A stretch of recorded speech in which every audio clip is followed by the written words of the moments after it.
What is going on, Cubs fans, and welcome back. We are back for a watch along. We're going to try this again, but if they lose, this might be the last one of the season if the Cubbies lose. But nonetheless, we still got 9 innings to figure that out. Ian Happ starts things off with a single. Michael Busch is at the plate, and I am Ron Luce joining you guys here for this early watch along. It's a 5:40 game. Oh, of course, there's a double play. Yay! Yay! See, this is why we don't do these anymore. Hello, Daniel Berry Sports Highlights. He says, "Yo, what's up? How goes it?" Yeah, Cubbies are off to a hot start. It feels very warm in this office right now. I'm going to go ahead and shrink my head a little bit here. If you want to watch along with us, you literally can now. We're going to do this just like we did last time here. Bringing up the stats page, you can see everything that's going on just as we do in pretty close to real time. This actually might be slightly ahead for people like myself if you're streaming online and watching the game here. But when we're on the topic, let's talk about some news. We'll talk about Monday and Tuesday's games in a few minutes. We'll have some others joining me. Oh, what the hell that was. We'll have some others hopefully joining me as the watch along goes on. But for the time being, I think the most notable piece of information that has come out in the last couple days, at least in my humble opinion, is with none other than Matthew Judon just got traded to the Atlanta Falcons. For those that are big football watchers, 3rd-round pick. He was linked to the Bears, so that's where my brain went. But nonetheless, Suzuki strikes out, and it relates to Seiya Suzuki. As a matter of fact, the little piece of information that we are alluding to, he will be the full-time DH upon Cody Bellinger's return to the field. Now, obviously, Bellinger is DHing again tonight. He's not quite ready to play the field yet, thanks to that finger. Maybe we'll see him in the upcoming Toronto series. Maybe if we don't see him, then we will see him against the Detroit Tigers starting on Tuesday of next week. But I think when it's all said and done, this is the right move by the Cubs. Seiya Suzuki is 30th percentile in defensive run value. He's 14th percentile, I believe, in outs above average. He's a -4 right now out in right field. The Cubs are just not getting the defense that they need from a third of their outfield. Right? Ian Happ's a Gold Glover. We know that. We know what Pete Crow Armstrong can do in center, despite some growing pains over the course of this season. I think sliding Bellinger into right, where, if I remember correctly, is where he won his Gold Glove when he was a Los Angeles Dodger. I believe it was in right field, or at least that was the position he predominantly played that season. That's just going to make this outfield pretty much dangerous at the end of the day defensively. And the infield has seemed to get their shit together. I know Paredes has made some errors that have been costly, but at the end of the day, I really think that'll be the best version of this Cubs team defensively that they've been able to put out over the course of the season. And that starts with Seiya going to the DH role, but it's also going to allow them to have their best lineup every night as well, even with Seiya Suzuki in the DH role. That was a heinous strike call on Seiya Suzuki. He's constantly screwed. I don't know what else to say at this point. And of course, tonight's umpire is pitcher friendly. Of course, we love that. We love a guy that's going to be pitcher friendly, as long as he's pitcher friendly to both sides. But we got Jameson Taillon going here tonight on the bump. Cubs are off tomorrow. Following this game here in Cleveland, they'll probably jump on an airplane, venture their way back to Chicago, and then they have a good old classic 1:20 start on Friday against the Toronto Blue Jays, and that will kick off, like I said, on Friday afternoon. If you're listening, I have 2 tickets to Friday's game that I'm looking to get rid of. Would like to sell them. It probably would not be for maximum value, but to get something from them would be sweet. So if you want them, DM me on Twitter, and we can figure that out. I will have a guest joining me here in just a hot minute, sending them the StreamYard link as we speak. That will get this conversation rolling here. But if you want to join the conversation, that's what we do. These watch alongs, jump in just like Daniel Berry Sports Highlights did a little bit earlier. Like he said, yo, we say, what's up? And we encourage you to join us here for this Cubs on Tap watch along. We got Joey Ricotta in the comments section. He's going to be live over on Golf on Tap tonight. If you want to catch some golf action, be sure to check that out right here on the On Tap Sports YouTube channel. Like, subscribe, hit the bell button. You know when all of our shows go live. But Joey says here, he says, beat on to the other night, deserved Guantanamo Bay, but I think Cleveland is actually the worst place than that. Your thoughts, Ronald? Yeah, I leave him in Cleveland. Leave him in the mistake by the lake. Yeah, Monday was rough. That no strike call to Shota, which was clearly in the zone, was painful to say the least. You know, the fact that they were able to ultimately get away with it is pretty tragic. But nonetheless, it is what it is. They lose, of course. Things you absolutely hate to see. Jay comments in here as well. Also, an Apple TV game on Friday. Yes, it is an Apple TV game. I think this is the only one that the Cubs will have down the stretch. And I am going to quickly confirm that while Ian Happ catches that little pop out. To the schedule. Yeah, so we've got, I can't see like the broadcast schedule here. I don't like that. That bothers me. There's got to be a broadcast schedule, right? Broadcast guide, affiliates guide, maybe? No, that's not at all what we wanted. Nonetheless, but yes, Apple TV on Friday. Saturday, Sunday are, I believe, just traditional Marquee Sports Network broadcasts. I believe all three games next week are the same way. Pretty much from here on out, I don't really expect them to have any weird, Saturday night, Sunday night baseball. I think all of those are pretty much done at this point in time. So expect pretty much all of these games to be on Marquee Sports Network. But yes, good call out, Jay. Friday will be an Apple TV game. So if you want to see the Cubbies play and you don't have Apple TV, what better way than just to go to the ballpark? And you should hit me up about the tickets because I want to get rid of them. Tom Green says here, Suzuki should let the umpires know in his fine language. Yeah, he should let them know. It's really tragic how badly Seiya Suzuki gets screwed over by umpires. And it's not just like one or two guys in Major League Baseball. Like, it's every umpire. He just does not get the benefit of the doubt when it comes to the strike zone. And he's right 90, probably 98% of the time. I don't know. I'm ready for robot umps. I truly am. I know there's a human element to it and all that, but some of these guys are really bad and are missing very important calls in very important situations. Monday, citing that no strike call on Shota as a perfect example. That should have gotten the Cubs out of the inning. Instead, 4 runs for the Guardians is how that inning finishes out. And obviously we know what the end result was of that game. So the rest is ultimately history there. I will have Mr. Tyler Edmonds joining me here in just a few minutes. We'll look forward to that. I haven't gotten a chance to talk to Tyler a whole lot recently. So that'll be exciting to talk to Mr. Edmonds, see what he's thinking about the world of Cubs baseball. Speaking of Cubs baseball, let's also talk about the fact that the 2 losses over the last 2 days has now pushed the Cubs back to 5 games out of the wild card. They're certainly not out of it yet by any means, but just continues to highlight how important this series was. Juice and I talked about it on Sunday. And unfortunately, 2 one-run games that just don't go their way. Very different games, right? Monday was the slugfest. 9-8 was the final score. Whereas, go ball. No ball. Whereas, yesterday's a 2-1 finale, more of a pitcher's duel. Just the 1 long ball and a couple of, small ball runs, really, sack fly and a bunt single, scored the other 2 for the respective sides. Just not able to come out on the other side, on the right side of that as well.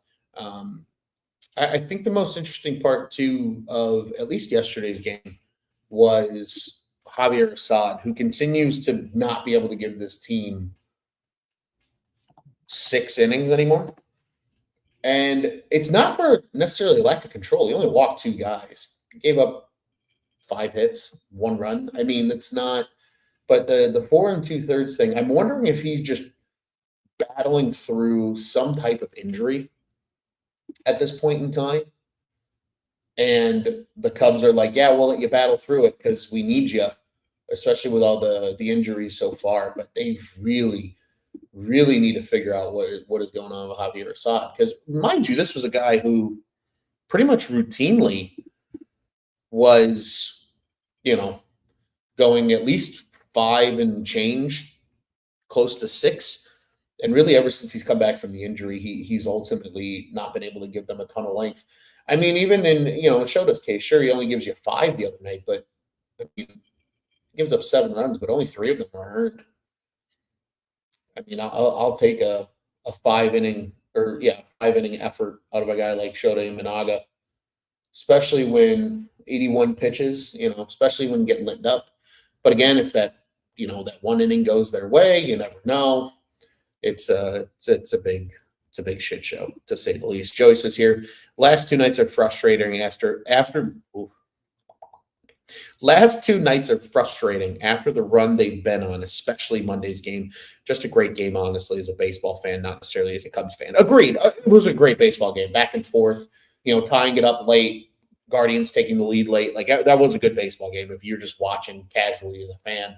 I agree. I think the just this series has been infuriating after the run that they've been on, because they've been truly just so freaking good over the course of, the last handful of series. For it to kind of, I don't want to say end this way, but to go this way in this Guardian series is incredibly frustrating.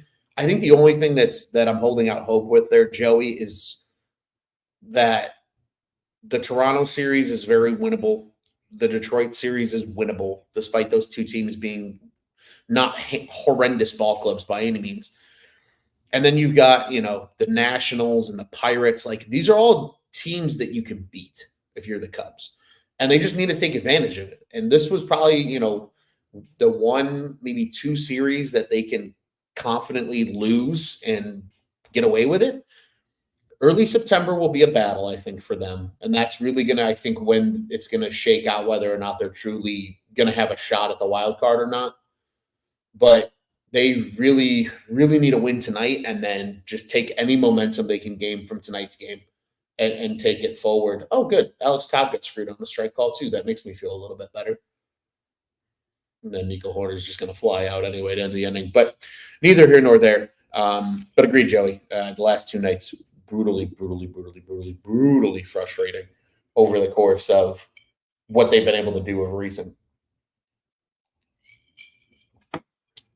So much condensation dripping all over me. I'm trying to think of any other hot takes. Oh, I will say this. I've been going down a little bit of a rabbit hole lately on just baseball topics in general. Like, this is not just Cubs related. A creator that I really enjoy, Jolly Olive, over at John Boy Media, does these remember when type videos, for lack of a better word.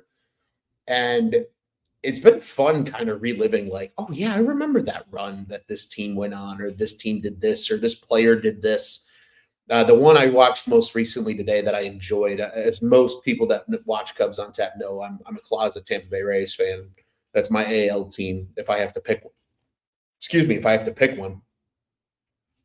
And it was about the 2011 run that they went on to sneak into the playoffs. For people that maybe don't recall what I'm talking about, the Evan Longoria short porch home run to knock the Boston Red Sox out of the playoffs.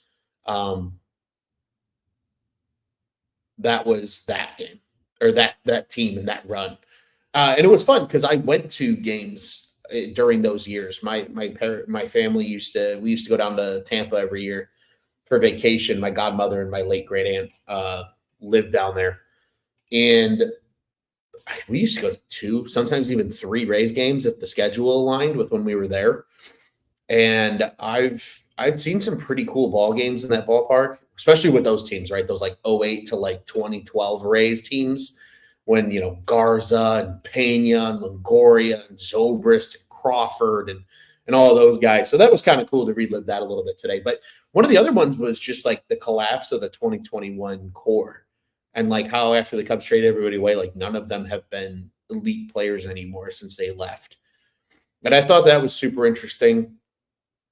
Another one that I've enjoyed watching is the modern trade history of teams and just how much movement you learn who gets where because of what moves, and you're like, wow, that was a terrible trade. It makes you truly understand, like when it comes to prospects, everything's a crapshoot. Everything's a crapshoot. It's just calculated gambling. That's all baseball trades are. And I think this is relevant, right? Because we're just a few weeks removed from the trade deadline. But I think that's why, like, the highlight of a play for a guy like Isaac Paredes is so interesting because, sure, maybe Hunter Biggie is a good reliever, but we might look back on that trade 10 years from now and be like, wow, it really was just Morel for Paredes at the end of the day. I got a beautiful human joining me here. Hey, buddy. Hey, what's up? How are you? How goes it, man? Long time no see. Good, man. I know it's been a minute. I feel like I couldn't tell you the last time we talked, but no, man, I'm good. It's been a I'm hot good. second. I just got home not long ago, and Good deal. yeah, man, these early games, man. I know these early games trip me out, man. They trip me out. These. I don't hate it though. Oh no, you're in bed by 8:30. I mean, that part's kind of nice. The old man in me appreciates the early start times, but when you're trying to get things done around the house, it definitely shortens that window of amount of time when you want to dial in and watch the game. But how you doing, buddy? I feel like we haven't talked probably since the trade deadline, realistically. Yeah, I'd say probably so. I mean, I've been listening to you guys. I listened to you and Juice. I guess it was the last episode, and it just I just got my booked my flight for the Oakland game on Tuesday, and tickets are going for like nothing. Oh, I'm sure. But I can't wait because that's just I love September, man. September's awesome. And then you got October. If there's anything that here's the thing though about the end of summer, beginning of fall, if there's anything you learn, anybody on here, the hundred thousands of you guys, millions and millions of all y'all listening, if there's anything you learned tonight, it's this. Fall is great, but don't prematurely burst into fall season, into fall mode. Just let it happen. Don't be one of those people that like it's going to be like 90 something tomorrow. It's probably going to be like 90 at least where I live for the next few weeks. Don't be that person that puts on flannel when it's like 89 degrees and just like happy fall, y'all. Don't do that. Just let it happen. Just let it happen. It's great, but just let it all happen naturally. So I feel that. That's my bad. Oh man, I love this time of year. I can't wait till it's great. Cannot wait till that series. And I think we may be going to the Saturday, at least the Saturday Yankee game. Nice. Which I've been kind of looking at all the Yankee stuff on social media and everything. Come on, Dansby. Tough play. Oh yeah. There's still a chance for Anthony Rizzo to come back by then. Supposedly, like everything's going good. I think this week he was supposed to get another maybe another evaluation or something like that. And they said supposedly like he could possibly be in the lineup by next week, which would be awesome because it'll be electric. It's the return, man. It's the return. It is the return. Well, I'll be at phase one of the two returns this year. I got to go to the Detroit game. I will be at the Detroit game on Tuesday night when Mr. Baez returns for the first time. It's crazy that it took like 3 years for Baez to return because the Mets didn't come to Wrigley after the deadline in 21, and then with the Tigers the last 2 years. I think last year the Cubs were in Detroit, if I remember correctly. They were in Detroit. And then the year before, they just didn't even play the Tigers in 22. Yeah. And it's crazy because, like, last season's, like, August or September, like, there was a little stretch where we played, kind of like right now, we're playing several of the AL Central teams right now. Yes. And I believe we played Detroit pretty late. And I can't remember, like, did Baez play in that series? I want to say like he got a hit for some reason in the I think he game. did. I think he did get I think he had one base hit in the whole series. Yeah. And it was in the first game. I think it was like the first at bat too. It was like a double off the wall, and everybody's like, shit. Oh, yeah. And then I think he It's went. like, of 0 course for the rest he of the would against series. Chicago. Yeah, and then he went over for the rest of the series.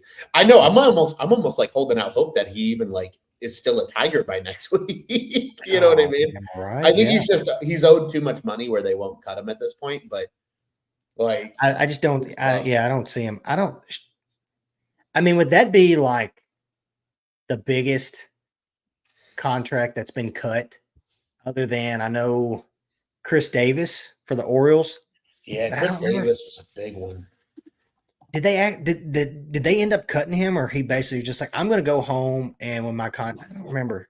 I know they still owe him money for a few more years. They do. They owe. If I remember correctly, they are still paying Chris Davis. I think they are. Yeah. Let me check. Crazy, man.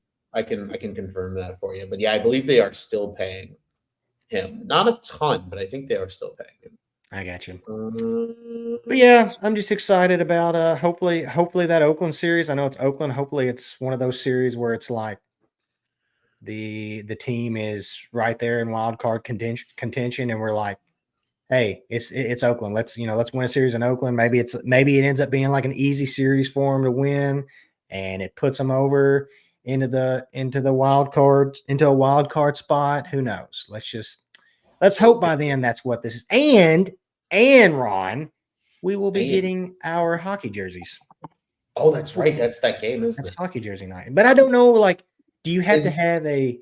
I think it's a special ticket. Let me look. We're gonna do some on the air research here. Let me double check. Schedule. That's the 17th of September, correct? Yes. Okay. Tuesday. Yeah, I will be. That actually, Tyler, will probably be. Even though I have tickets for 2 games after that, that'll probably be my last game of the season. I think they only have. So I'm pretty excited. They host Cincinnati, because I know y'all were talking about Cincinnati the other day and me going down there. But I remember as soon as y'all said it, like while y'all were talking about it, I was like, no, they're at home. Yeah, Juice thought it was on the road. They're at home. I check, and it's crazy because usually it's within the past. It seems like they've played Cincinnati at Cincinnati in the second half of the season. It feels like every year, but this year, I think their last. No, sorry, they played them at Cincinnati at the end of July. Yes, I was gonna say I think at Cincinnati. I think they played at Cincy, or pardon me, not at Cincy. They played at or they played at home against the Reds, I think last year was the last series. I think it's the same way it shakes out this year. Yeah. Correctly. Yeah, I think that one's a special ticket for the hockey jerseys, unfortunately. I got you. Yeah, that's a bummer. It's a big old bummer, unfortunately. Let's see here. Contract details. Wait, what the fuck? What do you mean? Why can't I see his contract details? Why can't I see how much they bought him out for? This is bullshit. Anyway, I was trying to look up Chris Davis and see how much, if they still owed him money. But yeah, I mean, there's been a couple of notable like cut ones, but they're very few and far between. And it's usually in like the last season of a contract, from what I recall. It'd be interesting to know what's the biggest contract that's been cut the earliest. I'm gonna send that one out to anybody in the comment section, but I know Scott from Iowa is a G. He's probably on it right now. Yeah, he's probably banging away on a keyboard. He probably looks like the cat on the keyboard where the hands are going like this, just frantically trying to get the answer. Oh yeah. Yeah, I'd be intrigued to see that. Sure. I mean, Chris Davis is honestly probably up there. If we're talking just pure dollars, it's probably up there. Chris Davis up there. Oh, one for sure. Does this one count though? And I hate to say it because I know you love this team. Wander Franco? Yes. I don't know how that's going to work. Like, is he guaranteed that money? I don't know, because I don't think he is. I read into that. like when that first started. What's going Yeah. on with my feed right now? Refresh it. Maybe that'll do it. I can't remember. I know. So like if anything with drugs or anything like that, you are however long you're suspended for. Hmm. I know you go unpaid for that, obviously, as you should. Right. Surely there's something in this contract with this. Like, if you get arrested and go to Yeah. prison for anything, I there's got think to be something. I think there's an out. If he gets convicted and ends up in jail, I think there's an out clause in every contract that allows the Yeah, race to get out of has it. to be. Has to be. Because I was looking at this just the other day. Like this is the crazy part. You want to hear this? There is only one player that the Rays have two players that the Rays have control on in the 2027 season or beyond. And this by control, I mean like a guaranteed dollar value. Some of the guys are still arbitration eligible at that point. But I it's got Jeffrey Springs and his like $15 million club option, which if he keeps pitching the way he does, they might pick that up. I got you. And it's Wander Franco's 22.4 million by 2027. Now, he would only make 8.4 next year. He'd only make 15.4 in 26. But in 27, that number goes up to 22.4. And then it's 25.4 in 28, 29, 30, 31, and 32 with a $25 million club option for 33. I got you. So realistically, I think they can get out of that. I read a little bit on it. I think if he's convicted and goes to jail, they can get out of it. Okay. Where like they just don't owe him the money. Gotcha. Obviously, it's a shitty situation in their case because they identified him as their franchise player. Well, he before. was their guy. Yeah. I mean, that's the first time the Rays have ever shelled out money like that. Oh yeah. For anybody, Probably. like even And honestly, it's probably going to be the last time for a while. yeah, like even Longoria. I mean, shit, what did Longoria get from the Rays when he was there? It wasn't that much. It wasn't that, no. Like he took a super friendly discount to stay in Tampa. Yeah. 20, yeah, here it is. So yeah, he had his arbitration years 2008, 2006. Oh, so 2008 through 2016. Yeah, he signed a 6-year deal for 17.5 mil. Wow. Yeah, it was a steal. And then rookie year was 08, right? yes, rookie year was 08. Yeah. Yeah, he was an 08 rookie because that's the year he won Rookie of the Year for the AL. Yeah. And then he signed a 6-year, $100 million contract, which still only paid him an average of 16.6.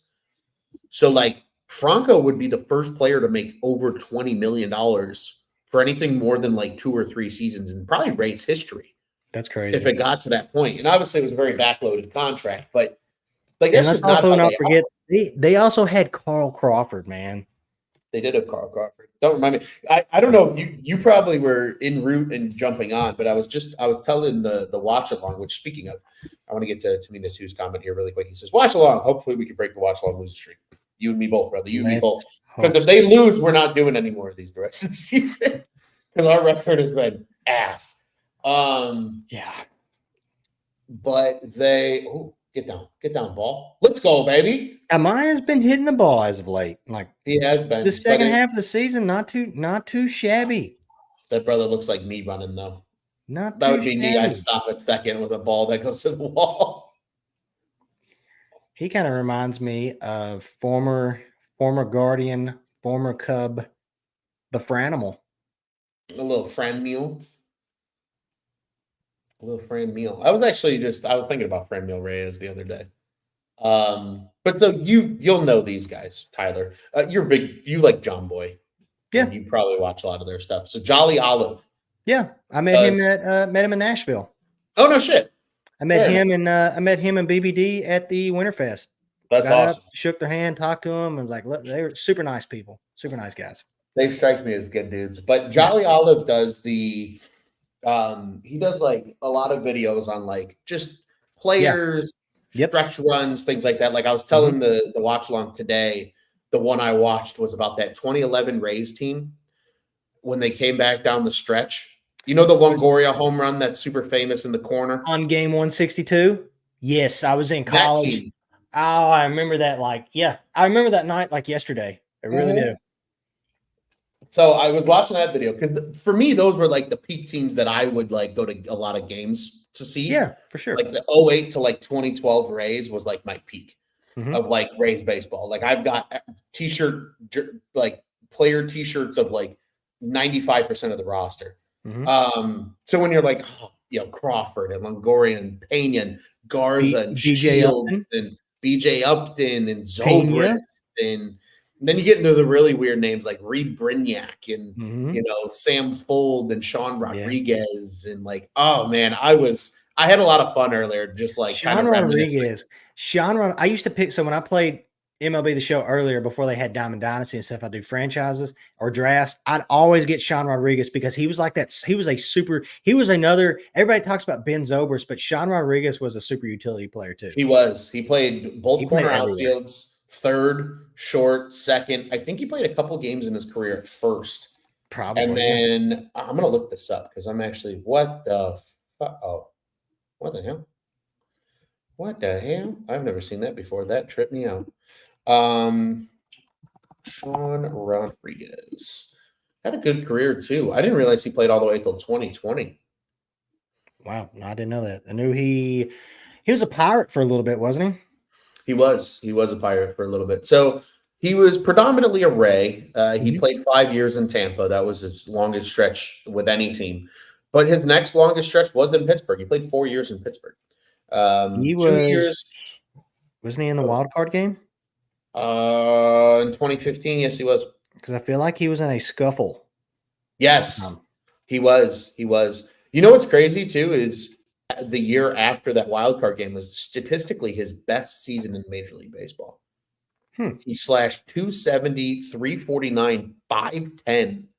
Wow. In 2016 with 81 total hits, 16 doubles, 18 homers, and 56 runs driven in. That was 16 RBIs better than any other given season, and that was 6 home runs better than any other given season. Not too shabby. Not too shabby at all. Here you go. I got the list. Are you ready for this?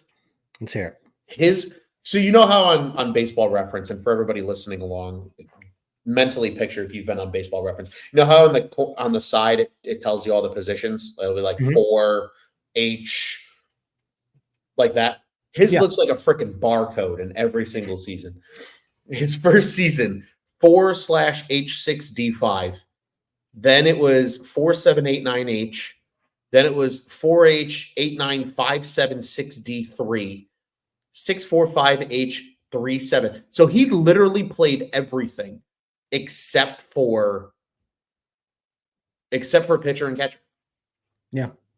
He literally played everything except for pitcher and catcher. Crazy. Yeah, he was a real good ball player. I remember Sean Rodriguez. I remember seeing a lot of Sean Rodriguez when he was a Ray. Crazy, man. But so you were watching the video just like it was just going back to that season, just reliving childhood. Yeah. I was reminiscent heavy. That was probably because they also had and he still plays today, a guy that you and a 99% sure Juice was screaming for, Matt Moore. Moore came up and like he was like the guy. He was going to be like their next guy, like their next dude on the mound, and he was good. He had a little stretcher. He was really good, and I want to say, did he get hurt during the season or something? Like, man, he was nasty. Because you had him. I feel like that was still with Garza, maybe James Shields, David Price. Yeah, he was a little after. Dirty lineup. He was a little after a lot of those guys. So his first season that he even flashed in the pan was 2011. But he didn't pitch much. He only pitched I'll give you a number here. He only ended up season, yeah, he only pitched 3 games. He was a 22-year-old kind of on the rise in 2011, which is the Rays team that I was just mentioning. But yeah, that year's starting rotation was nasty. It was Shields, Price, Rookie of the Year winner Jeremy Hellickson. Oh, I forgot about him. Yeah, he was good. He was good. Winner. He danced around a couple.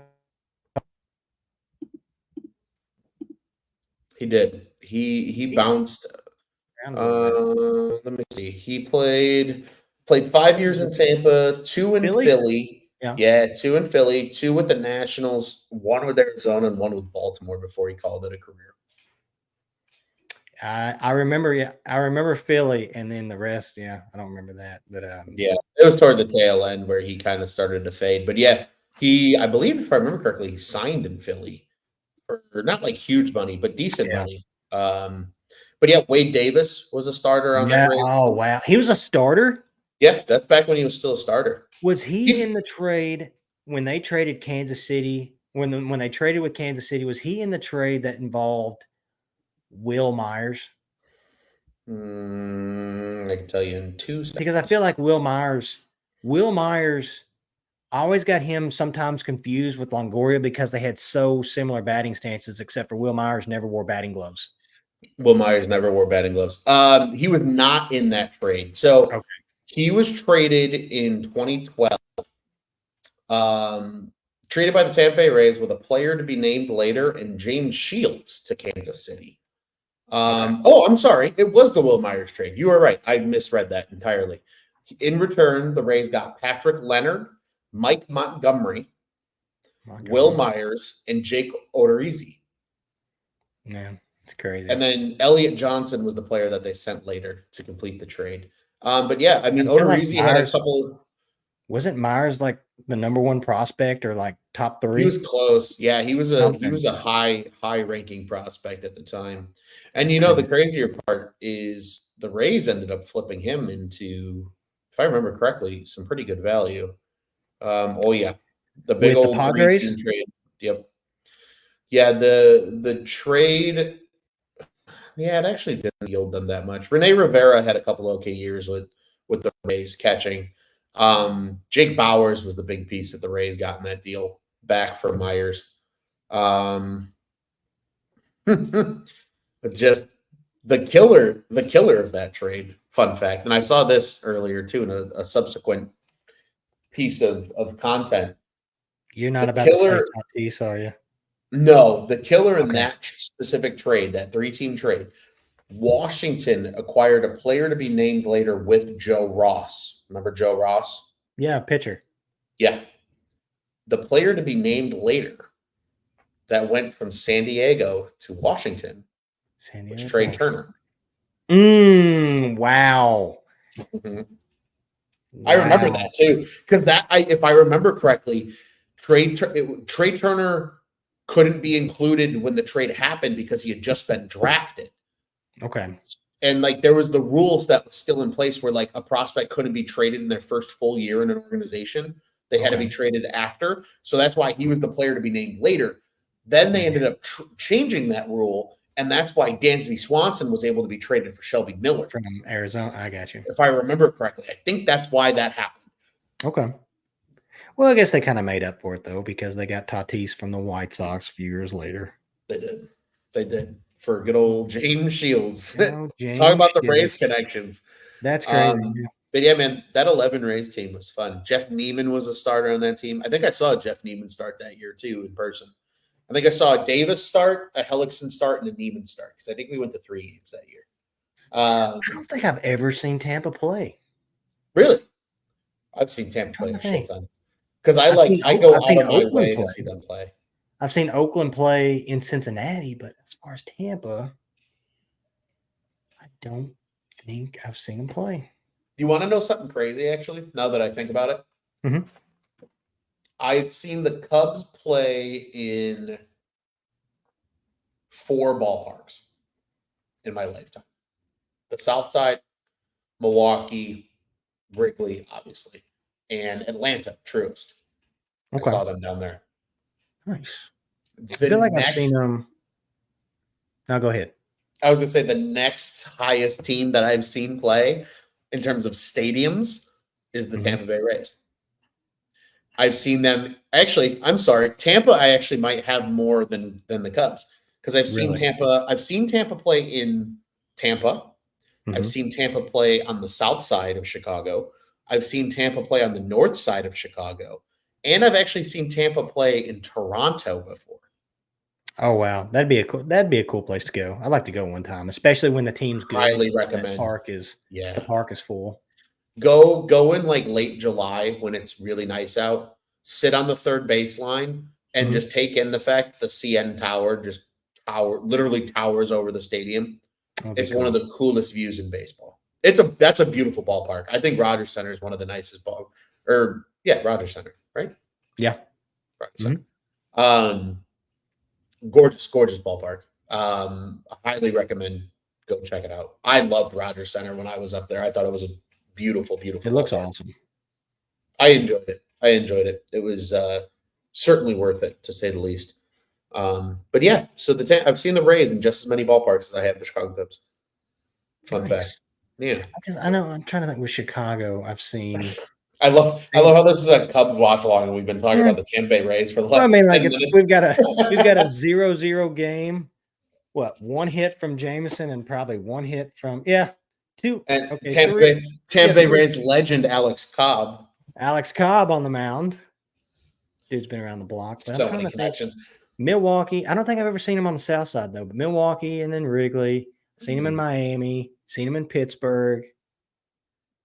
Cincinnati. Oh yeah, does Cincinnati.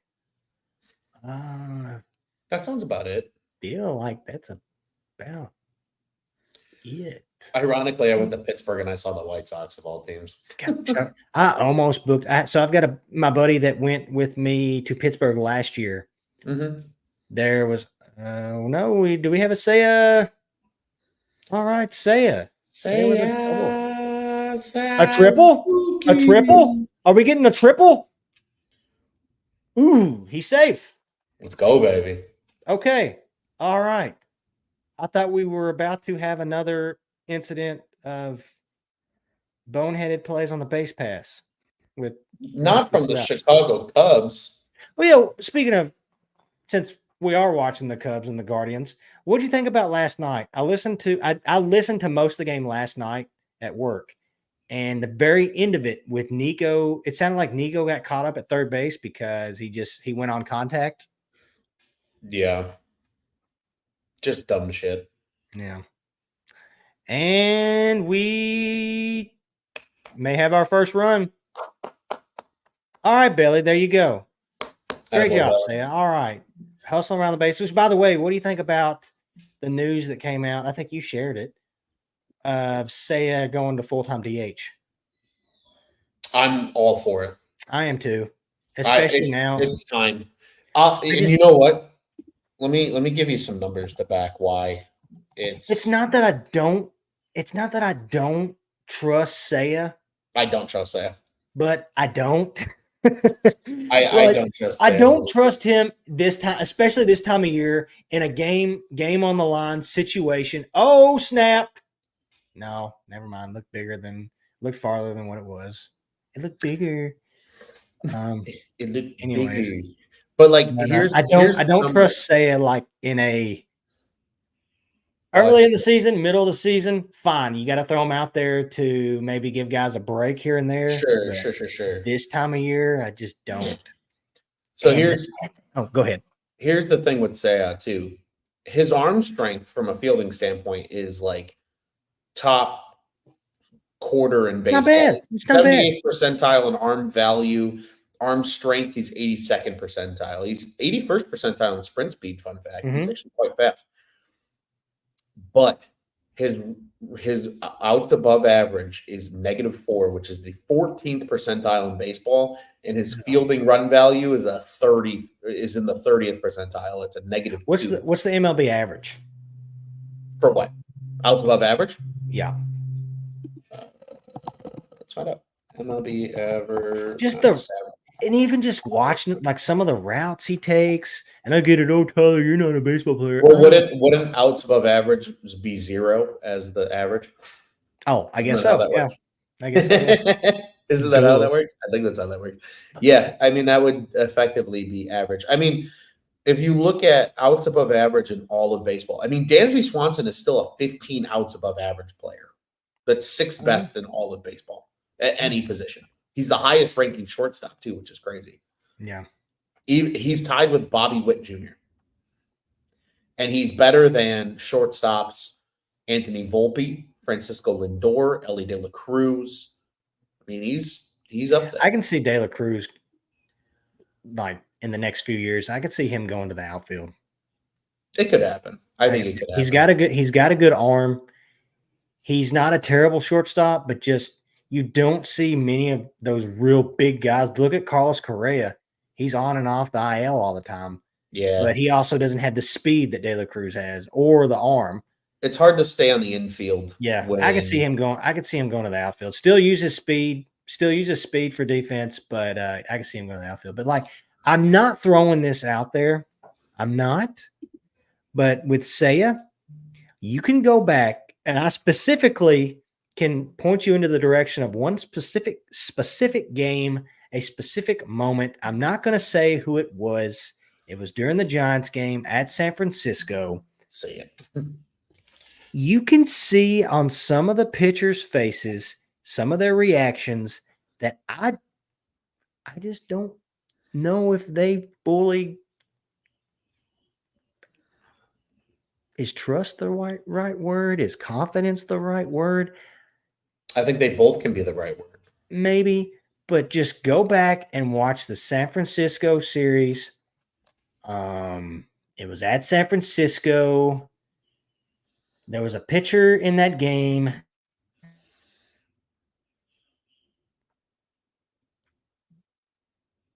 Okay. There was a pitcher in that game. I'm not going to say who. Went pretty I'm not far. going to name names. Something happened in the outfield. And you could just read. You could read their lips. You could read their lips. I wish I do and I don't. I wish John Boy, because you know how, speaking of John Boy, they do a good job of doing the breakdowns and stuff like that. They could have, I feel like they could have broke that down and got exactly what was said. But you could tell, you could see it, and it's not that they're competitive. It was, it's just one of those things where they were just in the moment, in the game, whatever. But yeah, I don't hate the idea of going to DH. And it looks like we got a tie game. Say it, crap. Yeah, I'm for it. That was a ball in the gap. It's just time. I just It is. truly believe. Oh, that's a nice hit by Naylor. And Ramirez is so good. Ramirez is not so well. Ramirez is not fast at all. Like, he's not slow, but he's not like super fast. But he gets such a good jump all the time. I believe it was the first game of this series. He tagged up on a ball. He was on second base and he tagged up on a fly ball to center. Granted, it was deep, but man, he gets that good. He gets a good first jump. Yeah, I mean, there's some guys that are just truly great base runners, and like he's one of them. I mean, you see it time and time again the way he runs the bases. How did the Cleveland Guardians get Jose Ramirez? Now I'm like going down a rabbit hole here. I know he was on the 16 team, but I feel like he was a rookie in 15. I think he was a rookie in 14. 14? No, 13 actually. I'm sorry. Wow. He didn't play much in 13. 14 was his first real, like, he got a decent amount of games, young. And then 15 he got a lot of games. Yeah, he was really young. Because what is he probably 32? Yeah, he's 31. He debuted at age 20. Uh-oh. What's uh-oh? Nope, we're good. Okay. Jameson took a ball off the foot, but he got the out. Hey, that's what we love to see. What? It nearly kills whoever was running down the baseline. Yeah. Where was the transactions about Jose Ramirez? He was just an amateur free agent. That's crazy. They developed. Must be fucking math. And people can say what they want about. He could have gone somewhere else and took a bigger deal with anybody and just decided to stay in Cleveland. He liked it there. He was comfortable there. His family was all there and everything like that. You can't blame the guy. Yeah. No. Man, though, that dude, he's so good. He is so good. He's so good. Has never won an MVP, but he always finishes in the top 5. I was gonna say he probably has a lot of top 3 finishes. He does. You want to hear him? I've got it right in front of me. Yeah. So in 2016, he finished 17th in MVP voting. Yeah. In 2017, he finished third. In 2018, he finished third. In 2020, he finished second. In 2021, he finished sixth. In 2022, he finished fourth. And then in 2023, he finished 10th. I feel like if he was in the National League, he would have won one just because you've got, I'm sure that 17, 18, he was probably behind. I'd say Mike Trout's in there. Altuve won in 17. He had a crazy 2017. I feel like what you're playing behind probably, even though it's close to the end of his career anyways, but he was probably playing with Miggy's in there somewhere probably. You got Shohei coming up. Mm-hmm.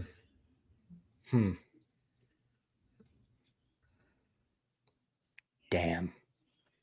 Uh-oh. Don't damn me. And we've got a Damn. 2-1 ball game.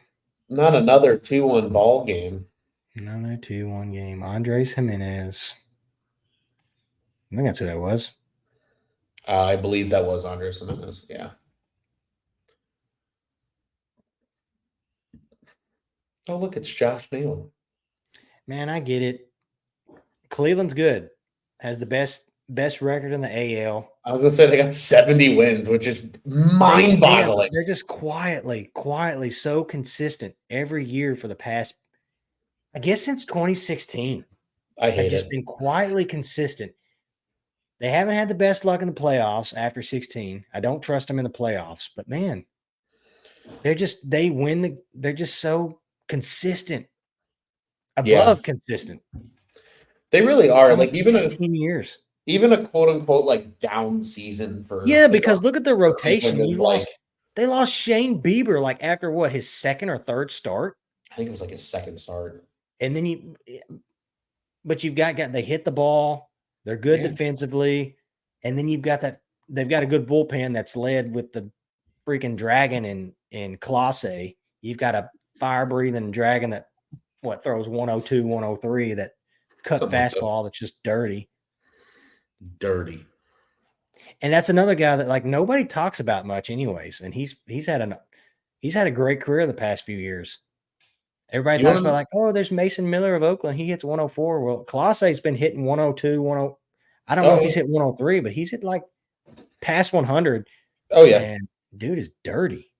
You want to know a crazy stat? The Guardians have Jose Ramirez in just 117 games has 31 home runs and 97 runs driven in. That's crazy. That's stupid. Hasn't hit 40 yet. I know he hit 39 one year, but. And then Naylor has 26 homers and 87 driven in 112 games. Like, that's crazy. Quan has 13 homers. Fry has 11 homers. But, like, outside of that, they have nobody else in double figures. Yeah. That's the crazy thing. They have 4 players in double figures for home runs. It's nuts. And then you look at their rotation. Tanner Bibby is a dude. He's got a 339. That Ben Lively guy, even though the Cubs got to him a little bit, he's still got a 371. Yeah. I know they've got a lot of bullpen guys that have made several appearances and maybe that like a lot of appearances. Mm-hmm. And it may end up haunting them next month. Because I know they're neck and neck with like Minnesota and Kansas City, aren't they? Or are they like pretty far ahead of them? I think Minnesota. I think they've got like a 4-game lead on Minnesota. Okay, right so it's still kind of in. It's still close. It's still close enough where. There we go. Get out of the inning. They have 6 relievers that have pitched over 50 games already. Yeah. Nick Sandlin has pitched 52 games. He has a 3.80 ERA. Scott Barlow has pitched 55 games. He has a 4.14 ERA. Tim Herron has pitched 55 games. He has a 2.25 ERA. That's gross. Hunter Gaddis, he's pitched 59 games. He has a 1.43 ERA. Cade Smith has pitched 57 games with a 2.02 ERA. And then I didn't realize his numbers were this good. Emmanuel Clase Yeah, in it's stupid that 57 games has finished 52 games of those 57 and that say he's the pitched. ERA. Say the ERA. Just say it. 37 saves, Yeah. right? What do you think the ERA is? Do Well, you know last it off night the top of your okay, head? last night they were talking about it, and when he came in, it was like 0.97, so I'm gonna say it's like 0.88. 0.64. Gosh, yeah. Disgusting. That's Literally impressive. disgusting. That is impressive to the That point is where impressive. When you that pitched over 50 games like that and that's you give an that's under 1 ERA is nuts. that's MVP. That's MVP vote numbers at least. I mean, I know you're not gonna win the MVP, but he's at least gonna get a vote. Oh, for sure. Yeah. Somebody's going to give him a vote, Or not especially if maybe they win. MVP or Cy Young, whatever. And I know it's not, obviously he's not going to win it, but he's going to get Yeah. votes, which is impressive in itself for a reliever to get votes on either one of those. Yeah. But you could argue that Emmanuel Clase has been, other than obviously Ramirez, Emmanuel Clase has been the 1B to Jose Ramirez's 1A. And I Yeah. know Stephen Kwan's in there too, but that's impressive. That's so That's- freaking impressive because I mean, as you know, and everybody else listening know that there's not many closers that are like that. Imagine having that in our bullpen this year. Tamina too just said that he said if the Cubs had Class A, they would probably be leading the division. He's not wrong. There wouldn't be 25 blown saves on the Cubs record for No, this year. Do we know when he's a free agent? Tamina too. I might it's have like 3 kids by years, the isn't it? time. No, it's 5 years. 5 years. I mean, yeah, because you were all over it because you were talking about him and Josh Naylor in the offseason. Him and Naylor. That was the That trade. contract, he's not going anywhere. He's Hell no. not going nowhere. Unless somebody pays Cleveland an arm and a leg, he's not going anywhere. And why should he? Because they're in the division hunt every single year. Unless, like you said, unless they give them something just stupid crazy in return. Yeah, they would need a huge return. This was from David a little bit ago. He said, "How many times this year when the Cubs get runs, the pitchers then also give up runs?" He's like, "You can almost predict it every time. It really does feel that way." He said, "The magic number is 4 runs scored by the Cubs. When they score 4 or more, it feels like they win like 80% of the time." He's not wrong. It really is probably the magic number. Yeah. When it's all said and done. Speaking of Emmanuel Clase, because I know Tamina Sue asked, and I feel like being a nerd, and I'm just gonna do it. I am gonna read off what his contract is because it's the dumbest in sports. So he signed an extension with Cleveland like early that bought out like all of his arbitration years. So he signed the deal before the 2022 season. It was a 5-year deal with a pair of club options built in. So the first year of the deal, when he was in 2022, he made $1.9 million. Year 2, he made 2. Right now, this year, he's making $2.9 million. But then next year, he's only going to make 4.9. The year after that, he's going to make 6.4.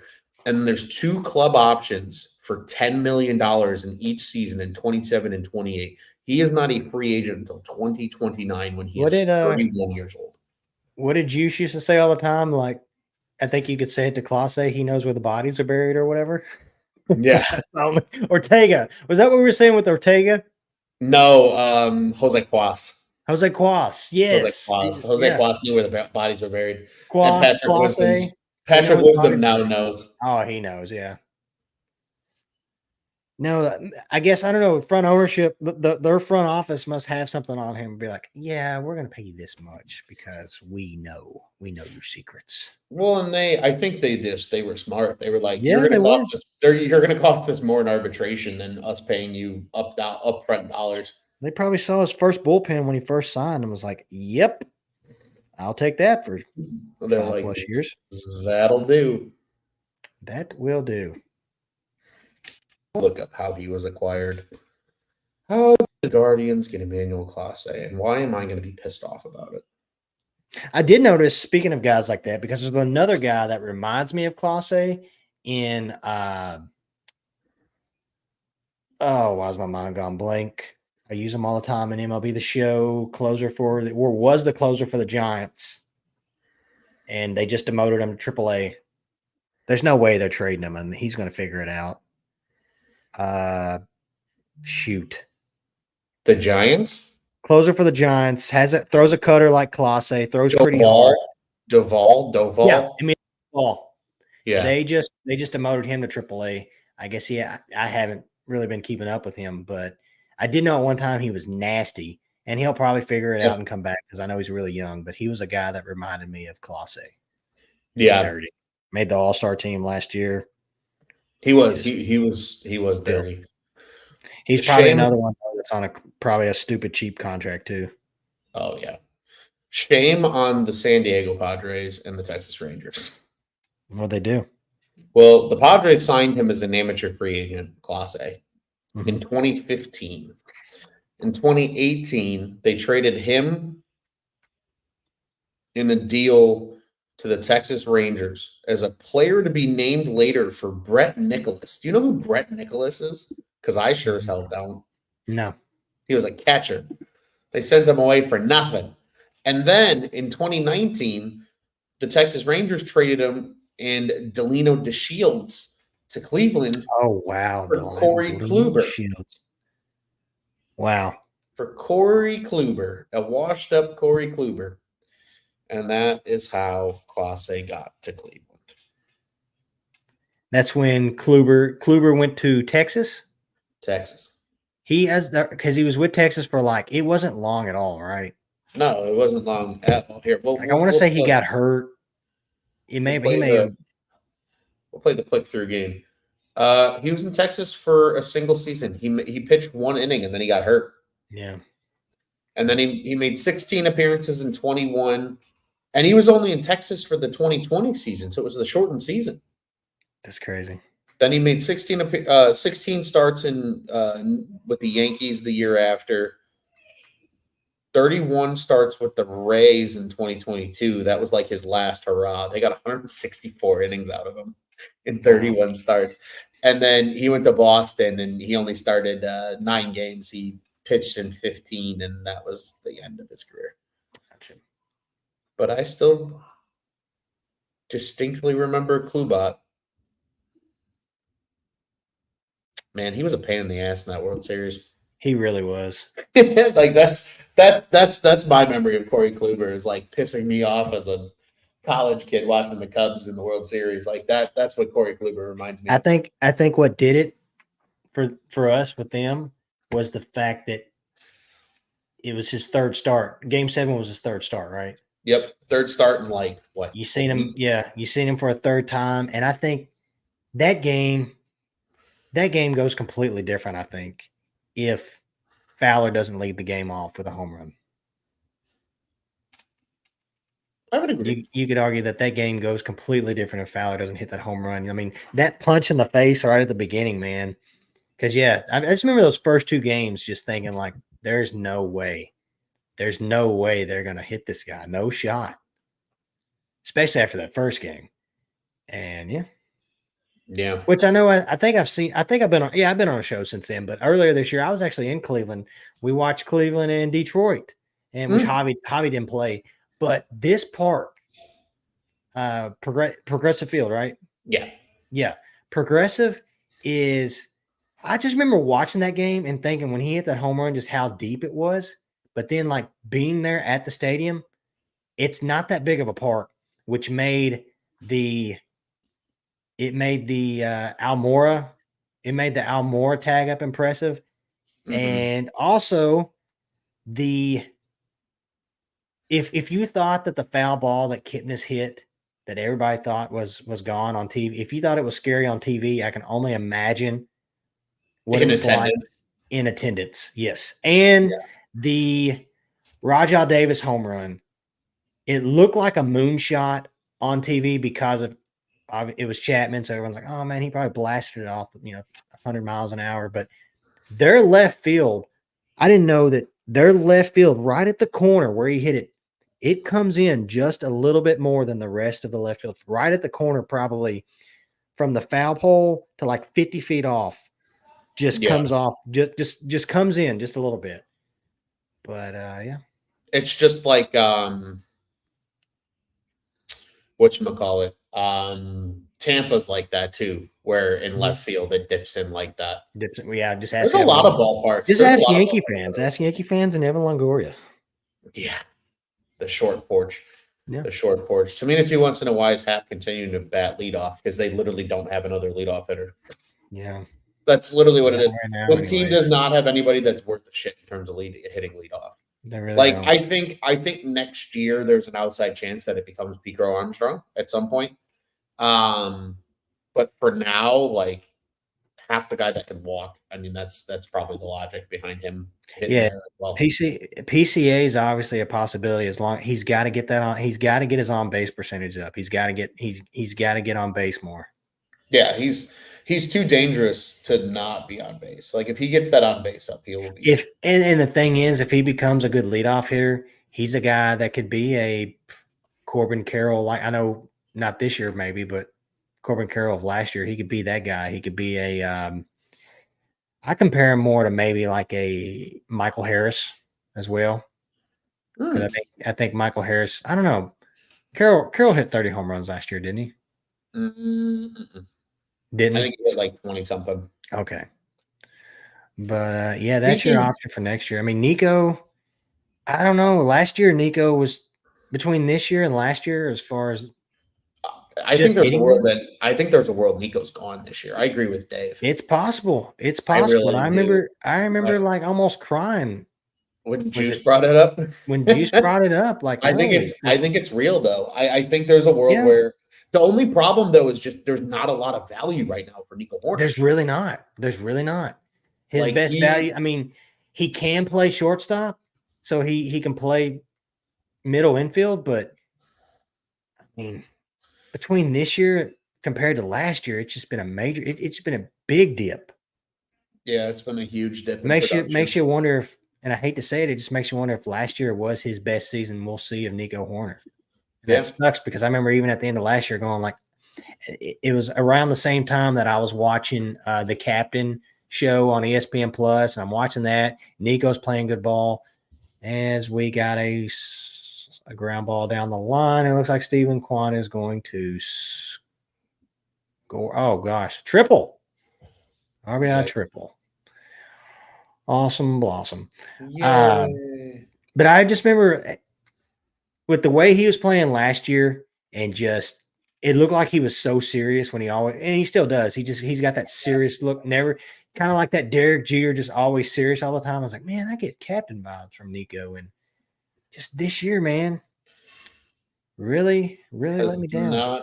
Has not panned out. Well, and I think another reason why we won't see Nico next year, Tyler, if you want to talk about it a little bit, the new re-rank of the prospects came out. Did it? The draft guys included, yes.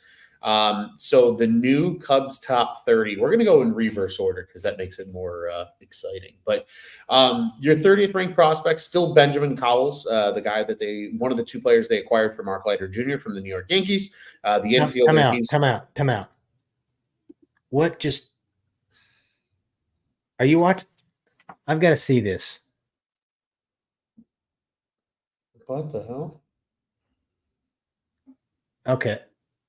Oh man. Wait, what? Did that bounce before it got to push? It had to have bounced before it got to push. Yeah, but did you see how much he had a play on that? Yeah. Yeah, it's a rough hesitation there. Yeah. Dang. Anyways, that sucks. The ranking. Yes, the ranking. So that's 30 is Cowles. Angel Cepeda is the next man up. He's number 29. Okay. I believe Cepeda was a draft pick this year, if I remember correctly. Or no, I'm sorry. He was signed in 2023, so he was an international free agent. Drew Gray has had the fall from grace. He's now the 28th ranked prospect in the system, the left-hander. Brennan Davis still in the top 30. He's number 27. Will Sanders is number 26, the right-hander. He's in South Bend right now. Brody McCullough, right-handed pitcher. He's number 25. Brandon Birdsell, right-handed pitcher. He's in AAA. He's number 24. Christian Franklin, who was a 2023 draft pick, he is number 23. Alfonso Rosario, he is number 22 in the organization. He was the sixth round pick by the Cubs in last year's draft. The recently acquired Ty Southasine, the shortstop they drafted in the fourth round of this year's draft, he is the number 21 ranked prospect. Luis Vasquez is number 20. Michael Arias is number 19 now. Jack Neely has now moved up. He's number 18 in the Cubs system. I think we're going to see Jack Neely before the season's over. Big righty that they got in the lighter deal as well. Brett Bateman is number 17. Ronnie Cruz, he was an international free agent of theirs. He's a shortstop. He's number 16. Christian Hernandez, who just recently got promoted to South Bend, he's number 15. Derniche Valdez, he was their big, one of their big signings as well. He is number 14. Pablo Aliendo is number 13 now, catcher at AA. Cole Mathis, who's the Cubs' second round pick in this year's draft, he is number 12. He's a first and third baseman, so corner infielder. Pedro Ramirez has really moved up. He signed with the Cubs back in 2021. He's now the 11th ranked prospect in the Cubs system. Third and second base are his positions. Jackson Wiggins is now the 10th ranked prospect in the Cubs system. He was the second round pick a year ago in 2023. Fernando Cruz, another international free agent signing. He's number 9. He's a shortstop. Cam Smith, the Cubs' first round pick, who is now with Myrtle Beach from this 2024 draft. He's the number 8 prospect in the system. Jefferson Rojas is still number 7. Kevin Alcantara is number 6. James Triantos is number 5. Moises Ballesteros is number 4. Owen Casey is number 3. Cade Horton is now number 2. And Matt Shaw is now officially the Cubs' top prospect in the system. Hello, Mr. Juice. Dude, you guys suck at these lives. You're a part of this too, Juice. You are a part of Cubs on Tap. No, I mean, no. we're trying. I'm not signing next to the dotted line that this is my fault. I'm just not. Oh man. It's not. I don't think it's any of our faults, but I can tell you right now. I literally opened today's watch along with that information of if they lose tonight, this is the last one for the season. Yeah, no, this just isn't. It's not going well. It's not going well. It hasn't gone well this season. It's unfortunate. I can't even. I'm gonna just let you know. I can't even watch. All it is my phone vibrating and said the Guardians extend their lead from. The Guardians extend their lead. Well, I mean, if you would have seen this last play, this Michael Bush play, it should be 3-1. But yeah, I feel like Bush had a play on it. I feel like Bush had a play at home, but not that it matters. I just got a text from my dad, and he says, "Stop the watch along, please." This is like the for all you wrestling fans out there. This is like the moment when Undertaker threw Mankind off the cell, and Jim Ross is just like, "Stop the damn match! Stop the damn match!" It really does feel that way. Oh, it really does feel that way, man. It's rough out in these parts. But yeah, man. Yeah. Well, Juice, now that you're here, buddy, I will be right back. I gotta run. I'll be right back, gentlemen. What's up, Tyler? Man, just struggling, dude. We you came on like at the perfect time because Ron just named off the new prospect ranking list. And what's your thoughts, man? We were talking about Nico Horner and the possibility of him not being here next year. And that's when he was like, "Hey, that reminds me, let me run off the new prospect rankings." So yeah, I'll be honest, it wouldn't shock me at all if Nico wasn't on the team next year. What do you think? All of you poo-pooed my idea last year. Okay, I swear when he said that, I was like, I remember almost crying when Juice said that because I was like, no, shut up, Juice. Go and now it's like, what can we get for him? I said it on a show like a couple times ago. I was like, the Cubs have too many like forms of mayonnaise on their team. Yeah. And that's like, I love Nico Horner and I love what he does, but his game is so similar to everybody who's in the lineup. It's like, yeah, walks, doesn't slug, puts the bat on the ball, but like not like hard hit rates aren't like the best for him. Mm-hmm. You know, I mean, I love his defense, and I think too, like I maybe was a little bit wrong when I talked about baseball moving in the direction of like athletic plays and defense. Mm-hmm. And I think that like that's what they went for, but the MLB is slower to move to that than like the rest of the league is slower to move to that than I anticipated. Yeah. And like when they put that team together, like when they put this team together, it was like, all right, like they got a bunch of guys who can run, can field, and yeah, that's great and all, but then you look at like the steal numbers and you look at like the base running attempts and yeah, the Cubs are in the top half of the league, don't get me wrong, but like they don't run at a rate of like Milwaukee and like the teams in the top like 2 or 3. Mm-hmm. And when you look at that, it's like, yeah, the reason that they don't do that is because like they have such spotty hitting. So they don't want to run themselves out of innings. And like I get why. And actually, it's a precursor to a question that when we go to convention, I want to ask, which is like the precursor of, hey, because the Brewers are probably going to lead the MLB in steals. And I want to ask counsel, like, what was the decision to not as run as much as that team? Does it come down to roster build, or Mm-hmm. does it come down to the fact that you just didn't feel comfortable Yeah. stacking together at good at bats? You know, like because it does like lean on each other. Of Mm-hmm. yeah, you want to run, but you also don't want to run yourself out of an inning either when you're only getting limited chances. So I don't know. It's something that I want to ask counsel at CubsCon, get Mm-hmm. in the line and ask that.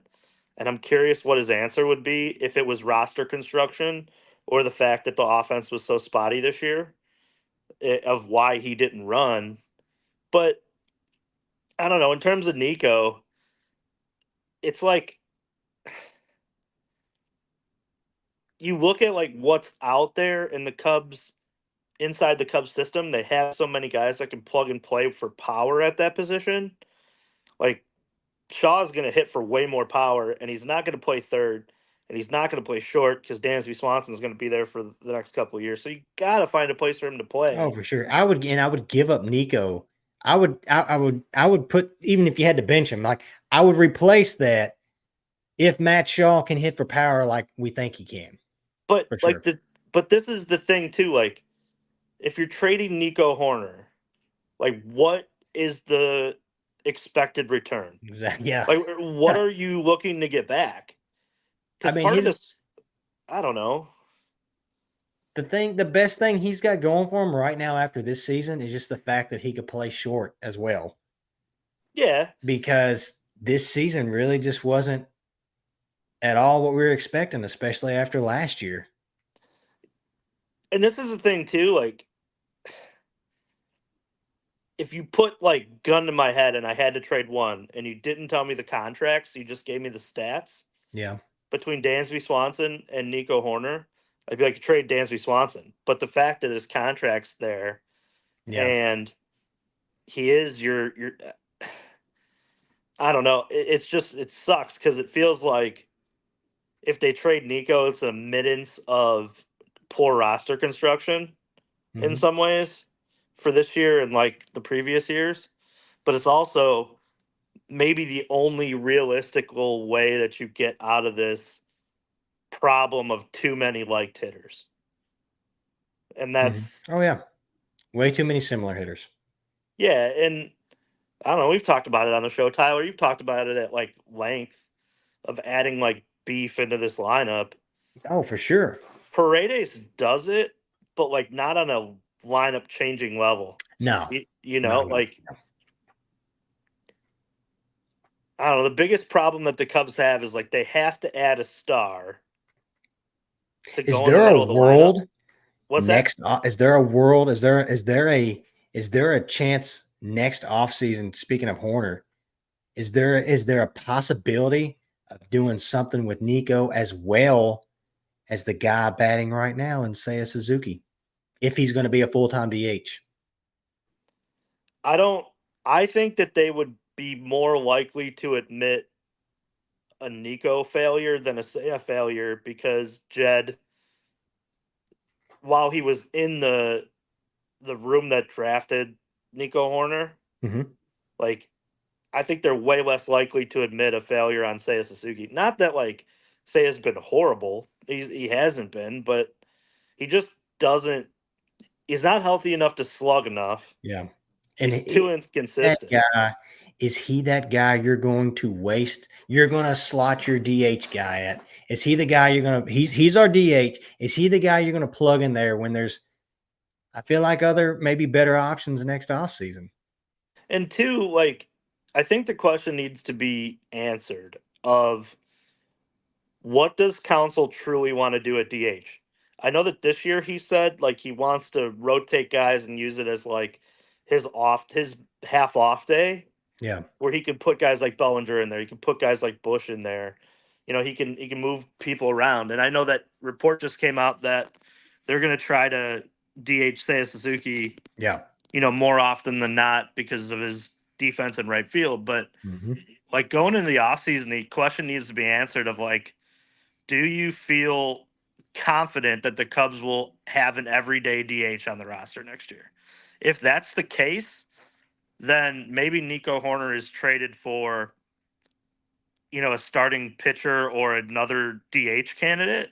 And Mm-hmm. then that gives you flexibility to go out there and use, you know, maybe some prospect capital, or maybe it's, you know, it gives you the flexibility to go out there and, you know, use Nico Horner to bring in more beef in the lineup. But Yeah. I don't know. To me, like our team's going to look at Nico Horner and go, that's enough to trade a 30, 35 home run guy. I don't think No, so. I don't Like think I so either. always, I don't, I think you're going to have to pair Nico Horner with somebody else to get that done. Mm-hmm. And maybe in that process, that opens up another, you know, position. Because the thing is like you're trading Nico Horner, but you're not trading Nico Horner for somebody coming in off, you know, a different team or off of free agency. It's like you're trading Nico Horner to get cheaper at a position that you feel like the guy behind him is going to be better and hit for more power. Yeah. So I don't know. Cubs got a real problem that like I just think that they need to find a way to rid themselves of two position players because like just Nico and substituting with Shaw is just not going to be enough. No. It's not going to change it to the point where You're asking a rookie. You're asking a yeah, rookie player to, hey man, we need you to be like one of the big boppers, one of the big difference makers in this lineup. Your first full season, your first major league season. So yeah, and you just can't do that to a guy like that because you just maybe it works out, but a lot of times, as you know, most of the time it doesn't. So yeah. I that'd be a mean, lot to ask of Matt Shaw. yeah, and I don't think that what I hope happens is they use Nico Horner to trade for a catcher. Yeah.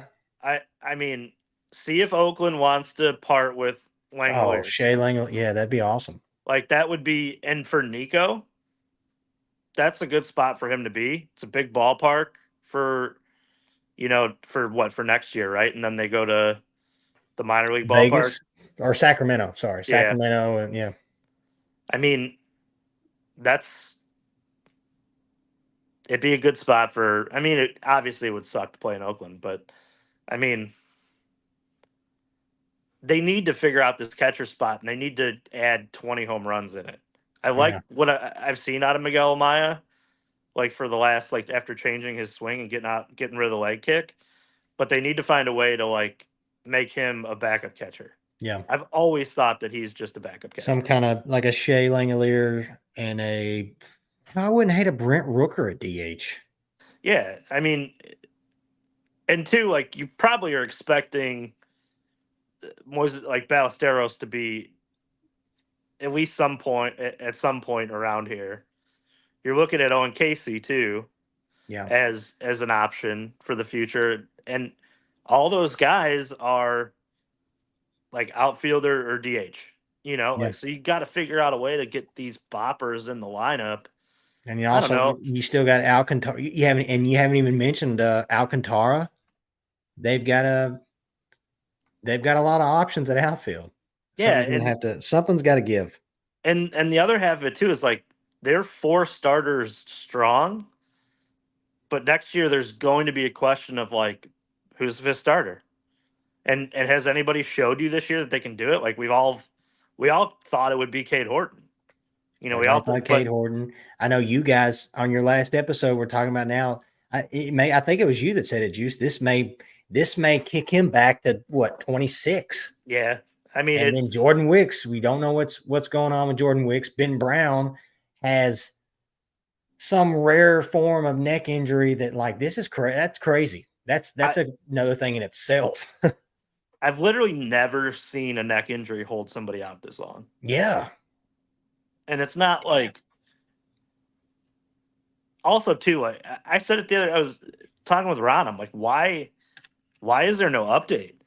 Yeah. And then sure enough, we got one the next day. It was I was gonna say you spoke that Ben Brown update into existence, Juice. But probably because someone was listening to the show and they're like, oh, it'd be a nice thing to ask. Yeah. But I don't know. I don't know if just trading Nico and putting Shaw in there fixes the problem. I agree. So I guess to answer what Ron, what you had brought up with this prospect list, like, it's cool.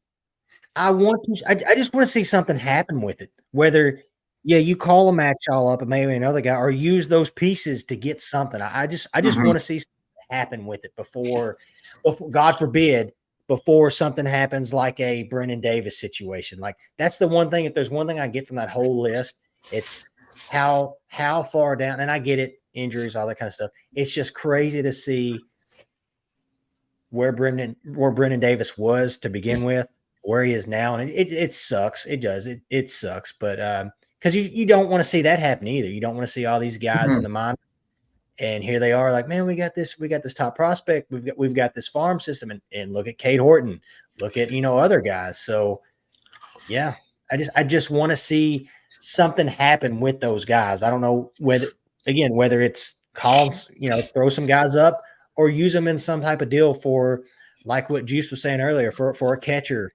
or whatever. DH, a full-time DH or something. Well, I know reportedly there's a chance that Owen Casey is a part of the September call-ups.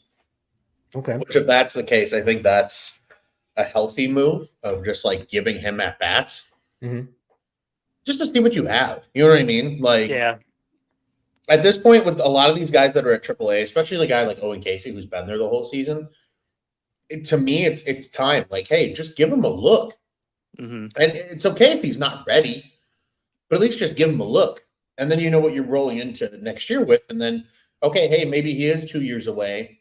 We feel more comfortable trading him now versus now. Shit, this dude's ready to come up and be an everyday contributor. We should probably get him up sooner than later.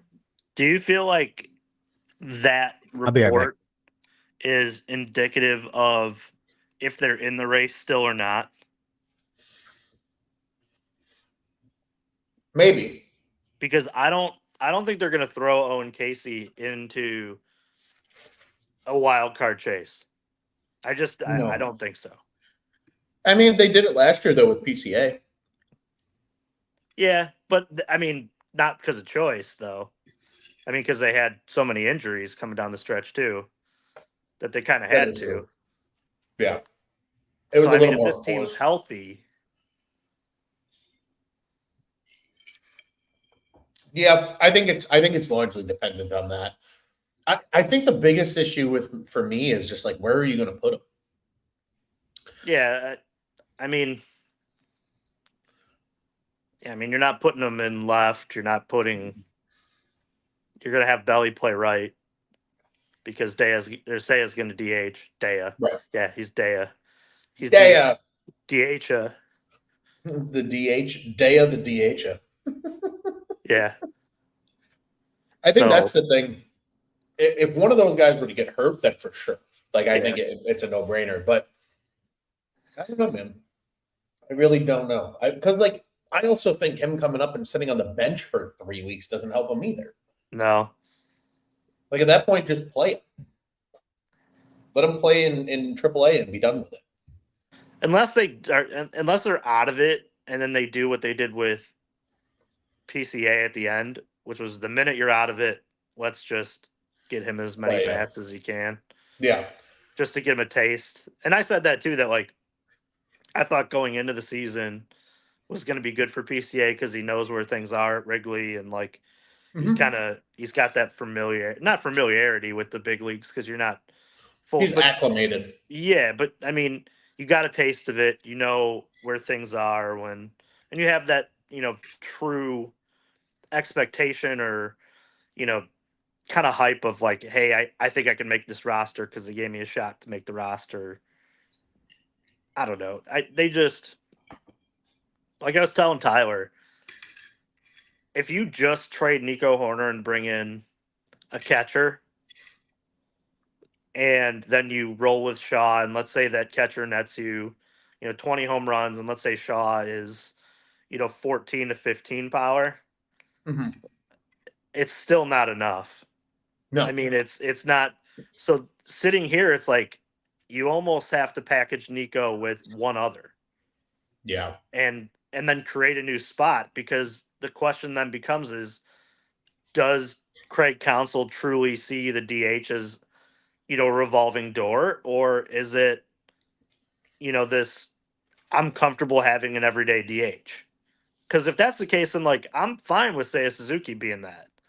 Like let him just DH and try to have him hit for power and drive in runs and add, a right fielder. Or you maybe bring Belly back or whatever, or he opts in, whatever the choice is. Right. And you figure it out. And if over the course of the year you need to find some more power, you can do that. You can find a way to maybe move on from, I don't know. The hardest part is the positions that they need to slug for power are just so bottlenecked with just names. Like, Yeah. in a true ideal world, like there's a Kyle Schwarber type in left field, and Ian Happ is great, but he just doesn't hit for enough power, Right, to play left field. But I don't know. But too, you were talking about it as well. Like going into next year, we thought it would be Cade Horton being in that 5th spot, but now that's just not going to happen. It's just yeah. So now they have a need there because you don't know what you're getting out of Wicks. You don't know what you're getting out of Ben Brown next year. I mean, there's Nope. a lot of question marks. And find me somebody else who's going to pick up the ball every 5th day. And they're not bringing back Kyle Hendricks to do that. They're just not. No, there's no chance. It would be mind-boggling if Hendricks came back. Yeah. I mean, I'd be happy if they went out and signed a top of the rotation guy, and then Javier Assad became your de facto number 5, or Yeah. Jameson Tyone, whatever, Yeah. It'd be interesting because I was seeing this about Horton of like the Cubs think he can still make a rotation spot next year. And I'm like, that sounds ridiculous. Like, if anything, I think he'd be a nice bullpen arm next year if you really wanted him to be. But to me, like at that point, you might as well just let him pitch in Iowa and actually ramp up and be a real starter. Why do they continue to do that they just rush these guys in and then they just end up being in the bullpen? And I feel like it stunts some of the growth. Like, I'm not going to say that happened with Ben Brown or Jordan Wicks. Like, I truly think they were ready, but I don't know. There is some value to, at least somewhat of a full season in AAA. Yeah. Oh, yeah. I think that's the big key for Horton, right? Like, I don't think it's that he's not got the stuff where he can compete at the major league level. It's just like everybody's like, yeah, he's going to come up and he's going to start games. Cool. So he's going to go 4 innings every start because that's the most he's ever pitched in the pros. Right. Like, it would be great if he could come up and be a 6-7 inning guy, but then you also run into the risk and the fear of what happened to guys like Pryor and Wood. Mm-hmm. And Tim Lincecum. I just watched something today about Tim Lincecum, how many innings he threw as a young player and how quickly he burned out. Yeah. Like, you gotta be careful with some of these guys when they're young. And it's like, it's great when they're talented and uber talented at that, but like, I'm fine with the Cubs going into free agency next year and saying, all right, we are going to spend on an arm because it's at least something that's guaranteed. Mm-hmm. And again, even if it's only for 2 or 3 years, you get an older guy and that you kind of know what you're going to get with. In the worst case scenario, he's a trade chip if things don't go right. You know what I mean? Mm-hmm.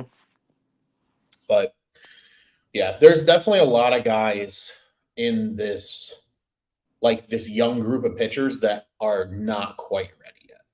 No, and you can't, you just can't rush them. You can't do it.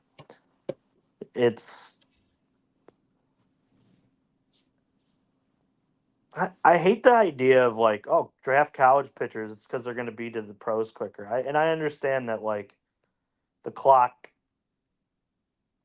can start earlier for you. Yeah. But I don't know. I mean, development's not linear. Development's not. It's definitely not a situation for everybody. Some guys develop at the major league level. Some guys develop at the AAA level. Yeah. It's funny to sit and like just read all the failed guys that you're like, I wonder if they did something different, would they have panned out better? Or, I mean, Crap him. Yeah. I'm at that what point. happened now? Oh, nothing. Nothing. Tyler just needs a good cold one. What are you drinking there? Well, as you can see, I'm a big, I support the bald athlete. What? And it's his beer. Nice. Not bad. Which, by the way, speaking of beer, I What? had a buddy that just got back from Wisconsin and got him a couple of cases of spotted cow, Good old spotted cow. which they say you can only get it in Wisconsin. Yeah. And then you can spot all the people who are coming in or coming back to Illinois, stopping at the very last gas station and Yeah. coming out with cases of it. Always. Which was part of the reason. I can't remember. I think I started to tell you, my buddy that went to Pittsburgh with me last year, we had talked about going to maybe going to the Pittsburgh game at the end of August at Pittsburgh, which we're not now, just because I think he's going to Florida that same week. And I was like, yeah, you probably better go to Florida with your wife. I think it's his anniversary. Like, yeah, it's your first anniversary, buddy. Yeah, go to Florida with your wife for your anniversary. But I was really wanting to go because they have a beer at that park it's like a Pittsburgh beer. Can't think of what it's called, but man, it was good. Is it the iced tea beer from Ironworks or Iron City or whatever? Iron City Brewing. It's a straight up. It was it wasn't a tea beer. Hang on. Oh, okay. Because they had released. It was in like an orange. It was in an orangey yellow can. I've got a picture of it. Icy Light Mango. No, it was. That sounds actually kind of good. Which I will say, I want to go to Philly and try Swarber's beer. Ooh. Swarber has a beer. Swarber has a beer? Yeah, you can only get it in Philly. Look up. It's called Philly. Just type in Kyle Swarber Philly beer, and I cannot think of what it's called, but Kyle Schwarber Philly beer. Yards. It's called Philly's Tailgate Beer. Philly Standard? Yeah, Philly Standard. Philly Standard variety, Kyle Schwarber. Let me see. Where I took a picture. Yes, Okay. I'm 21 years of age. Oh, it's Yeah. an electric box too. It's got him on there, and he's like The shirt, like he has some shirts and stuff like that. It's pretty Billy cool. Standard. I like the one that's the colors of the throwback unis can. Yeah. That's kind of sick. Yeah. Oh yeah. I love the tagline. It's for those who hustle. I'm telling you, it's perfect. Oh, it's this right here. Yep. I see light out of Pittsburgh. Yeah, Icy white mango. That's it. yeah. Okay. Yeah. This was awesome. Juice. This it was really good. Iron City Brewing has some good shit. When I was in Pittsburgh, they had just come out with a beer that's also brewed with like one of the famous iced tea companies in Pittsburgh. Mhm. It's like a collaborate. It was like a collab beer. It was like super hard to get. I tried it. It wasn't bad. It was pretty decent, but it was a good for baseball season beer because it's lighter Oh, yeah. and easy to drink at the ballpark when it's 90 fucking degrees outside. Yep. Speaking of which, I'm in New Jersey. Yeah. How's New Jersey? I can smell the muff cabbage all around. That's all I'm gonna say. Yeah. What part of It's New bad. Jersey you in? I'm in next to Hoboken. Hoboken? Yep. I got you. That's a real place. We What's that? drove Is that to a real New place? Jersey. Yeah. Oh, okay. I think I was in high school. There was one year that they almost did it this year. The National Card Show my dad does. So they had it in Atlantic City one year. It was like a 16-hour drive. It was awful. And the show was terrible. And they almost was going to have it there next year, hmm but voted on doing Chicago again because they said it was awful. Like it was terrible. Terrible, terrible, terrible. I also feel like Goodfellas just runs on repeat here. Oh, No yeah. matter what. Like every single fucking channel is like, hey, who wants to watch Goodfellas again? Which I mean, it's fine. Like I like Goodfellas. It's a great movie, but I mean, Is that the one show? Okay? Since they're losing 4-1, is that the show? What's the one movie that is on TV all the time that you will stop and watch? Is it ooh, Goodfellas? Because I've got two right now and one of you two will probably have at least one of these. Shawshank Redemption? That's one of them. Yeah. Shawshank. Mm-hmm. Oddly enough, Twister. Okay, not bad, not bad. I actually saw the new one not long ago. It was pretty good. I didn't see it yet. It's good. Yeah, And speaking oddly of Kyle enough, Schwarber, I Twister, just got an update on my phone. He just hit a grand slam. Nice. Yeah. as we But, were talking yeah, about his beer. Shawshank Redemption for sure, and Forrest Gump. Yeah, Forrest Gump gets too long-winded for me. Yeah. It's a little, not that Shawshank isn't, but what was the other one I was gonna say? I just had it. Oh, Catch Me If You Can. Yeah, that's a good one. That's a I good will one. watch Catch Me If You Can every time too. That's a good one. Good movie. And the one with Robin Williams and Matt Damon. Oh, Good Will Hunting. Good Will Will Hunting. Hunting. That's a good one. That is a good one. Big lover of the old Good Will Hunting. And I think Ben Affleck. Yeah. Ben Affleck, Casey Affleck in that one Yeah, too. Casey Affleck. Great. Yeah. Great movie. Yeah, I have not seen any of the Goodfellas in their entirety. Oh, you mean I have The not either. Godfather? Yeah, Godfather. Yeah. Goodfellas. I've seen Goodfellas is That's Robert De Niro and Robert De Niro, and then Joe Pesci, yes, that's the one. It's based off. Yeah. He Henry Hill. Yeah. I've seen Goodfellas. Yep. Yeah, you're thinking The Godfather. I'm thinking of Godfather. I haven't seen any of the Godfathers in their entirety. Haven't done it.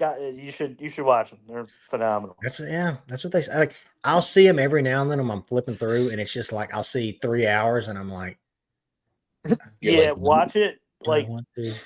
watch it like on like get the no commercial Yeah, for version, sure.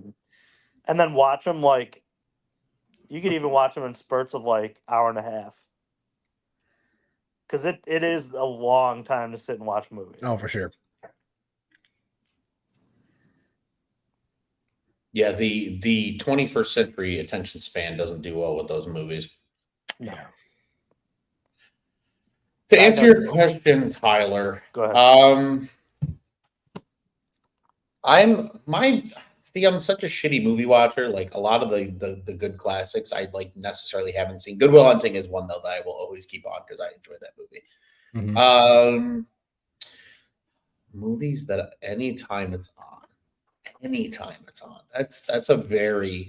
I think because my attention span is so like meh with certain movies Mhm. that like that's a hard question for me to come across. Yeah. Honestly, you know why? Just because for me, it's just like so many good quotable moments, and it's just a funny movie for me. Probably Adam Sandler's version of Longest Yard. Yeah. It's a good one. That's a good Good one one. comes on a Like lot. that I will always, keep that one on. Outside of that, though, like it's a hard. I want to say like There's some Denzel movies that I will. yeah, there's some good Denzel movies. It really just depends. It also depends. I mean, like, all right. Speaking of a Denzel movie, like Remember the Titans. I swear, Ron, I was fixing to ask you. Remember, because you're a football guy, and I was going to say it's Remember the one of them. I Titans. swear that was going to be one of them for you. I was like, I almost even asked you that. Like, I will always watch Remember the Titans. Remember Man, the that Titans. was such a good movie. I remember Dad taking me to the movies to see that. Oh, wow.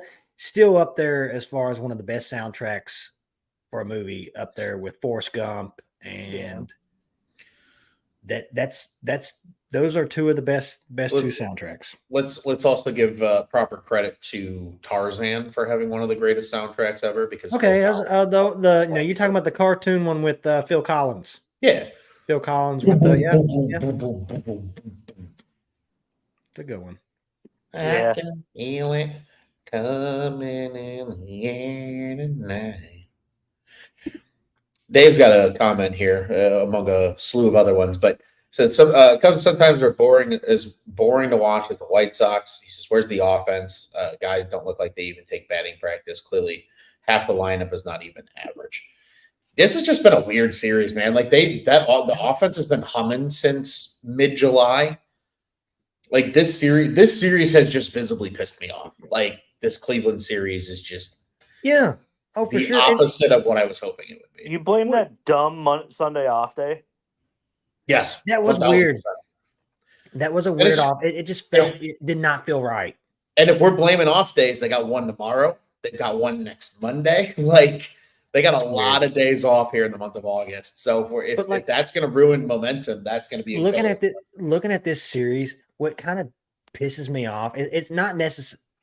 It's like when you go on Twitter and see everybody, especially with this series and the Monday game for sure, people complaining about a few of the strike calls and the ball calls, and it's like, okay, yeah, Shota had a pitch that was borderline.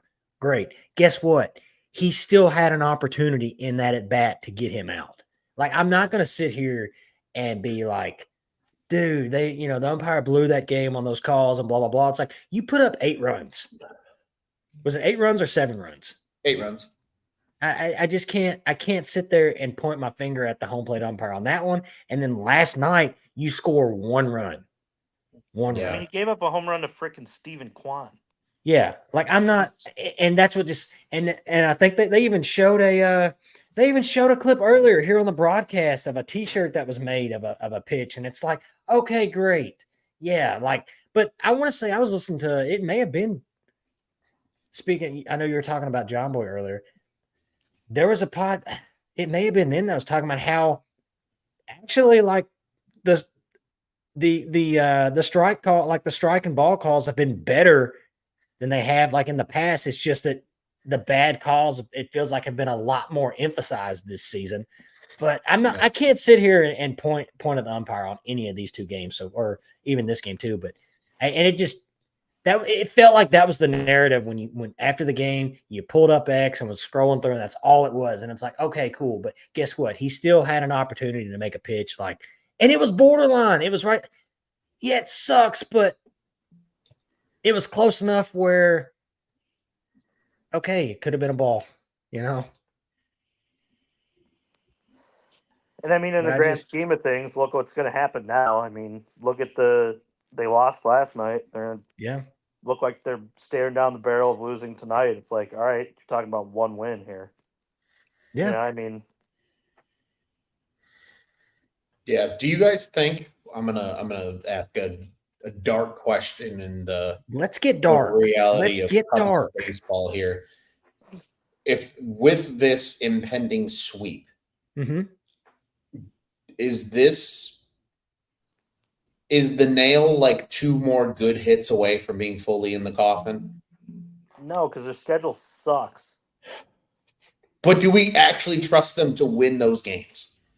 They're Well, 1 10-game win streak away from being in a playoff spot. it's funny though because we had a similar stretch like this at the end of last season. I know we were talking earlier about the AL Central teams. We had a similar stretch last season where the schedule sucked as far as the competition, and we saw what happened. Yeah. What sucks about next month, not to jump ahead to September, but it's not terrible. But you do got 3 series in there with the Yankees, the Phillies, and the Dodgers. And I want to say you got Toronto next. And you're playing against a lot of guys that Juice, you even brought it up. You're playing against a lot of teams on these crappy teams that like of guys that I'm gonna take your words that are playing to stay in the majors. Yeah. And what better way to do that than then shove it up Chicago's ass when they come to town or when they come to visit, whatever it is. Like you got a team in Toronto that, man, they're probably pissed because this was supposed to be their window. Vladdy could have a four homer series this weekend, and there you are.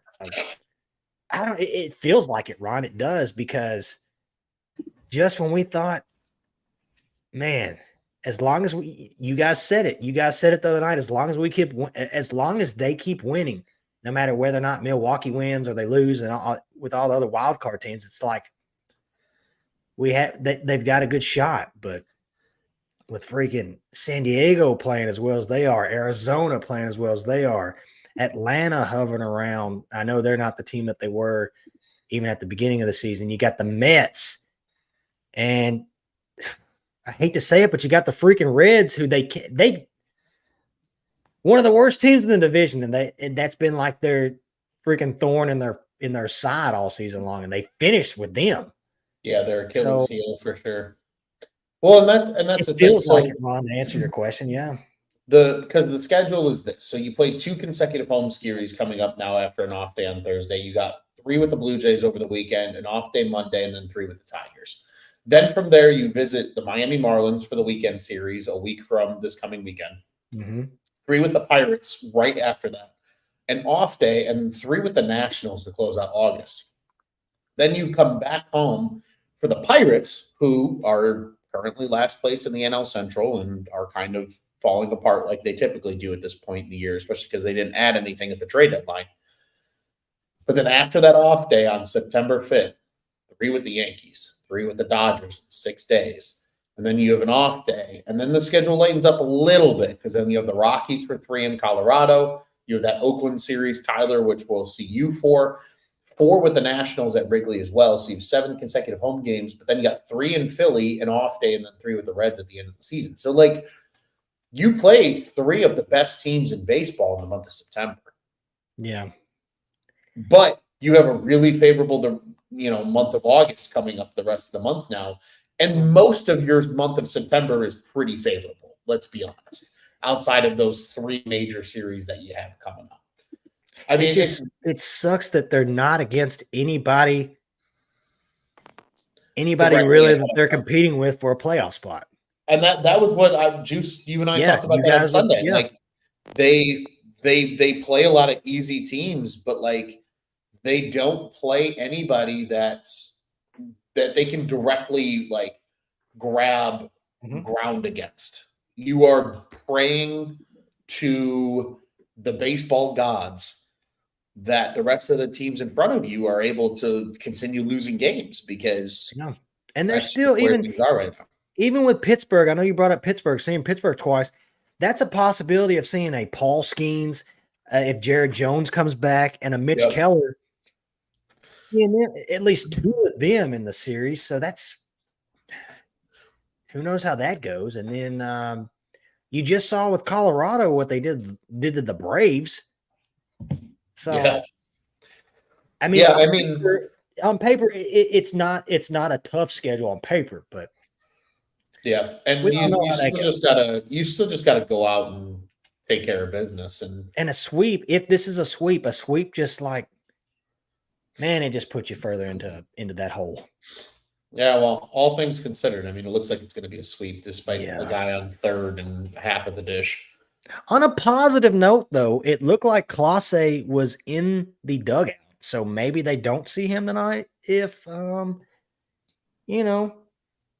they do come back. Question mark. Tonight? It looked like earlier they showed a clip. It looked like he was in the dugout. He's probably Who? one of those guys who doesn't go out there until eighth inning true. anyway. Who are we talking about? Clase. Class A. Oh, yeah, he gonna pitch, but only if it's like a real save situation. They have enough good guys where they could give him the night off. Oh, They'd be by like, the oh, we're by up the way, 3. Juice, whatever. Patrick Wisdom got a double earlier this inning, so Oh, that's God. probably giving him, I don't know, a few more starts. Yeah, Is he a free agent at the end of the year? Arbitration. Oh, for Christ's sake. My nightmare won't end. Nope. No, because he's a guy that whatever they offer him, I feel like he's going to take it. I was gonna say if you want the brutal, honest awakening of Because I feel like what is he probably? I'm assuming he's probably 33, maybe knocking on the door of 34. He just still wants his time in. 32, and next 32. year he's ARB 2, and then he's ARB 3. He's not a free agent Oh, yeah. until 2027. I'm going to say he is. Juice, you might be my neighbor by 2027. There you go.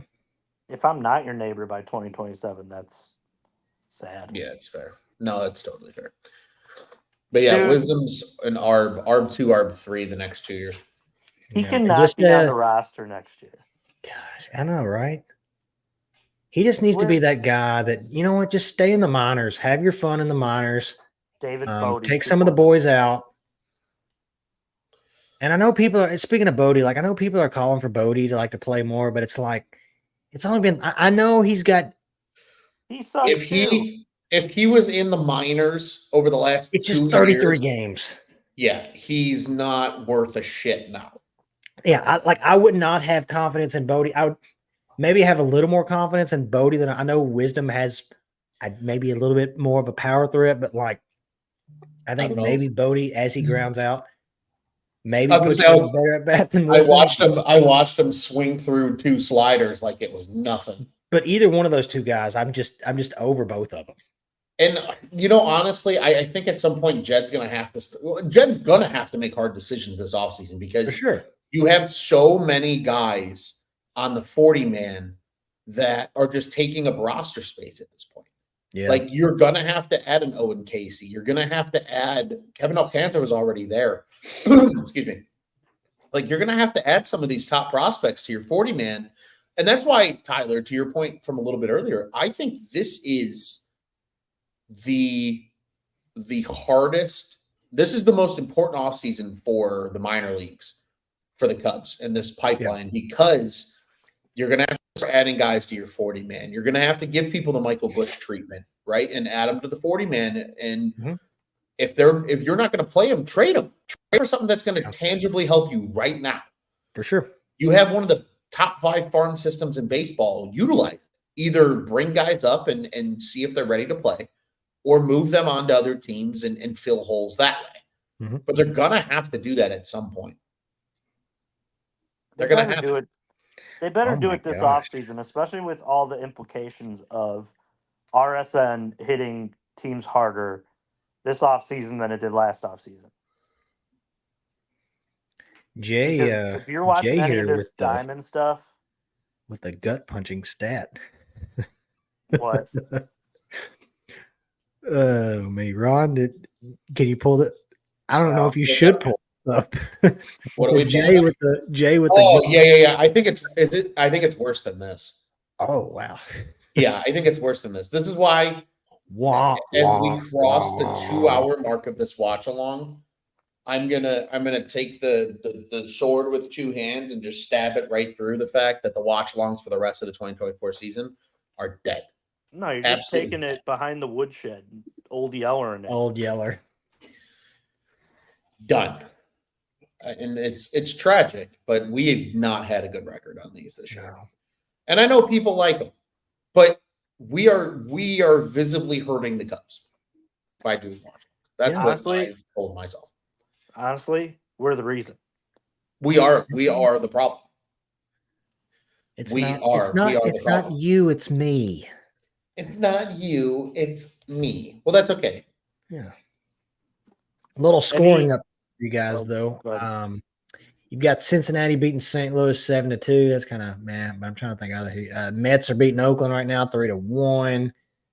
San Diego beat Pittsburgh 8-2, so they bumped up in their race. You got Arizona beating Colorado 11-4. I'm trying to think of other ones here. Dodgers are up on Milwaukee 3-0, and that's really as far as anything that would affect Chicago right now. You've got Atlanta and San Francisco playing in about an hour. Man, I hadn't placed a bet in probably 2 months, and I finally decided to place a bet yesterday because I was watching MLB Network, and there's this girl on there that had this parlay ordeal, and so I did it, and I was one freaking Eduardo Rodriguez just needed to get one more out, and I would have been $60 richer. Damn. Yeah. That's always a downer. Dave says here, if he was the manager, Bodie Wisdom and Betancourt would have got a hell of a lot more playing time this year. Maya Horner and Swanson a lot less. He says he bets his Cubs will have a better record. Well, unfortunately, Betancourt was not with the Cubs until July 4th. So, No offense, David, but if you was the manager, Juice would have probably stopped watching by now because Bodie Patrick and Wisdom would be Wisdom, playing all the especially time. Wisdom, more playing. I'm done with Wisdom getting playing time. No offense, Patrick. I'm done with both of them. And And Bodie, that's the problem. Like, it's just this team needs to improve their depth because they're not a deep team. Those three guys. Sorry, David, but those three guys are not making a difference. Like, And I mean, Betancourt's been a nice. He's had his moments. Yeah, he's had his moments as that number 2 catcher behind Amaya right now. But like Bodie and Wisdom, it's just not happening. No. Sadly, too, like you look at it, there's no reason for these guys who have been in scuffles, these everyday lineup players, to ever fear for their jobs either. With those right, because there's nobody that's going to come and take it over. Yeah, that's why, like, if I'm Jed, it's either these kids need to start getting a shot, or you need to trade for people that are going to push the envelope. Have to, yeah. And again, they better be trading this offseason because this RSN crap that's going on is going to hit teams way harder this offseason than it did last. What are you talking? Yeah. What do you mean when you say this RSN stuff? Regional sports networks. So everything that's going on with Bally's and Diamond Sports, like it's gonna cripple some teams to where their payrolls aren't going to be near the same coming into next year. Yeah, because this is the first year where you're going to start to see some pushback from the fact that these deals aren't as lucrative as they were, even 3 years ago. I got you. So, I mean, there's going to be some teams out there that, depending on what happens to Diamond, are really going to be struggling. Yeah. And some of those guys are going to look to their superstars and go, I got to get your money off the books. So it's going to be, Jed better be really freaking creative next year. So who's a team, just to give a little tease, I guess, for this offseason, who's a team, if that was to occur, with a superstar like that would consider doing that? I can tell you in a second if you want to know who's all on Diamond Valley. Well, like Arizona's Ketel Marte? like, well, St. Louis for sure is one of those that has been worried about RSN. So here you go. There's 12 teams currently that are carried by Diamond. The Atlanta Braves, the Cincinnati Reds, the Cleveland Guardians, the Detroit Tigers, the Kansas City Royals, the Los Angeles Angels, Miami Marlins, Milwaukee Brewers, Minnesota Twins, St. Louis Cardinals, Tampa Bay Rays, and Texas Rangers. So what you're saying is we call the Guardians and we ask for Jose Ramirez. Maybe. That'd be nice. But like that's the thing. Like if they're teams that are tangibly going to have a chance to be affected by this, Jed has the ammunition to go after them. And on top of that, there's very few competitive teams that have the depth in terms of prospect capital that the Cubs do. Yeah. You could probably trade one prospect and a no-namer for a very quality player. Like it doesn't have to be some big 4, 5, 6 name package. Because if you have the leverage of only certain teams are going to be able to take on certain guys, you can play that card, but Jed has to get aggressive and be willing to do that. And I think as a result of that, you're going to also see major league dollars go the other way too, though. Like I think there's a world where a Nico Horner gets moved in a trade for a guy that makes double what he makes. Yeah. Just to even out the money a little bit. You know, like I think this is the offseason where we either figure out if Jed is the real deal and he's going to continue to be the overseer of this Cubs team for the foreseeable future, or if he's just going to shit his pants on the seat and walk his way out of a contract next year. Yeah, he doesn't have a contract after next year. That's what I mean. So like he literally, this is the offseason where he has to get shit done because this is the last one he has that's guaranteed to keep his job. Yeah. So he has to get aggressive.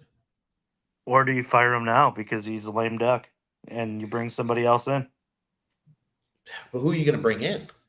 There's a lot of questions on who you would do after that. I'm just saying in terms of like the structure of his contract ending, do you feel comfortable letting him make decisions next year knowing that you may let him go after it?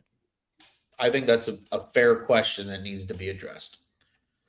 And that they have to address it quickly because, like, if he's not the guy, they need to figure somebody out by like November.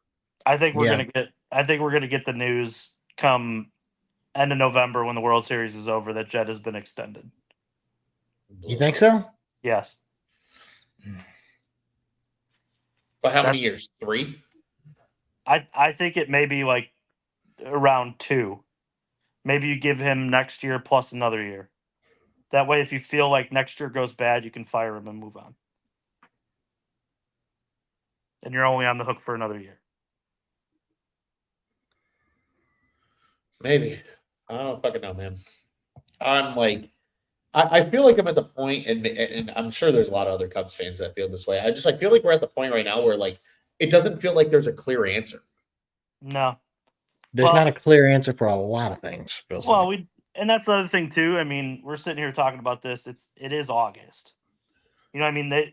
Maybe the foregone conclusion is they're not going to make the playoffs, but there's more information to be taken in by us. I mean, there's still, a good amount of games left. And Juice, I think that's why, like, depending on how the next 2 weeks go, I think is going to highly dictate who we see in September.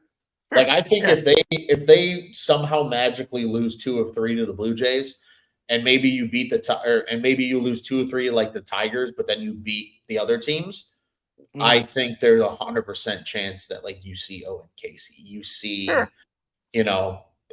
trying to think who else you might see in that group. Maybe you see a little bit of a Moises Ballesteros in a DH role for a couple of games. Like, I don't think you're going to see Shaw. I don't think you're going to see you might see Alcantara just because he's already on the 40 man. But like, I don't think you see Shaw. You're obviously not going to see Cade Horton just because of the injury. I don't think you're going to see James Triantos either, just because he just got to Iowa. It's going to be one outfielder that comes up too. So if anybody, it's going to be Casey added to the 40 and then brought up. I don't think you're going to bring Alcantara. Alcantara just got there, and I don't think you're going to reward Alcantara for his start so quickly. I think he's just going to be stuck and he's young too. Maybe stuck at AAA still. I think next year. But see, to me, that's okay. Yeah, no, he's got some swing things he needs to work through too. He's a little loopy. He's got great bat speed, but there's some things in his swing that I hope that they're working somewhat with, at least a little bit. Yeah. He's a little long. Well, he's tall as shit too, isn't he? Like 6'6"? Right, but I mean there's still an element of loop to his move that I think it's some wasted movement to the baseball. Yeah. I'm sitting here staring at Spotrac right now, trying to like do mental hurdles over money and things like that. I mean, right now, active payroll for 2025 is 164 million. Just a hair over that. How do you have a, not to cut you off, they're showing the upcoming schedule. How do you have a Friday 120 game on Apple TV? I don't know, but Are they you do. serious? But every other game is on marquee. I didn't have an Apple TV game ever. Yeah. Is Oh, beyond me. okay.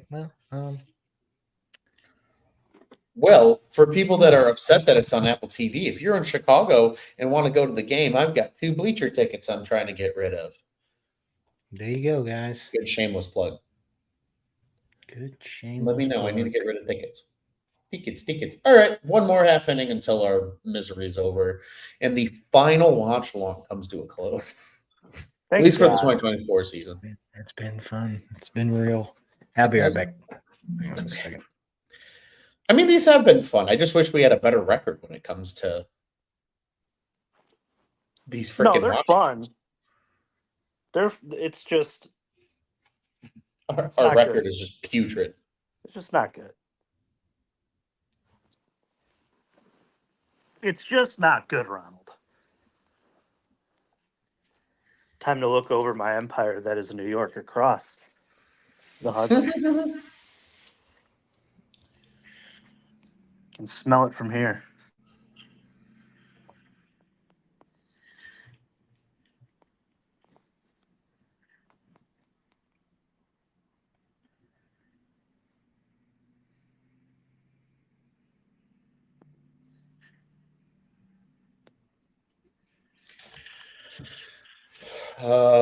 David asks, Merriweather heading for a DFA? No chance.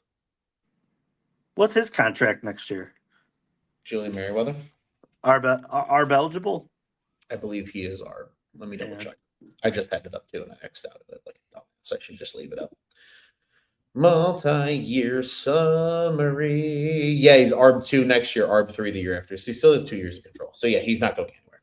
He will not be DFA. Just because of rough outings. In fairness, he's probably one of the guys they missed the most for this year, if we're being brutally honest.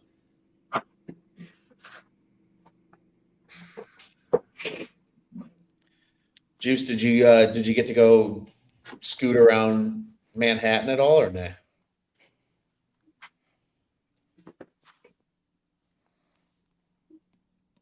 Oh, I think I froze Juice with that question.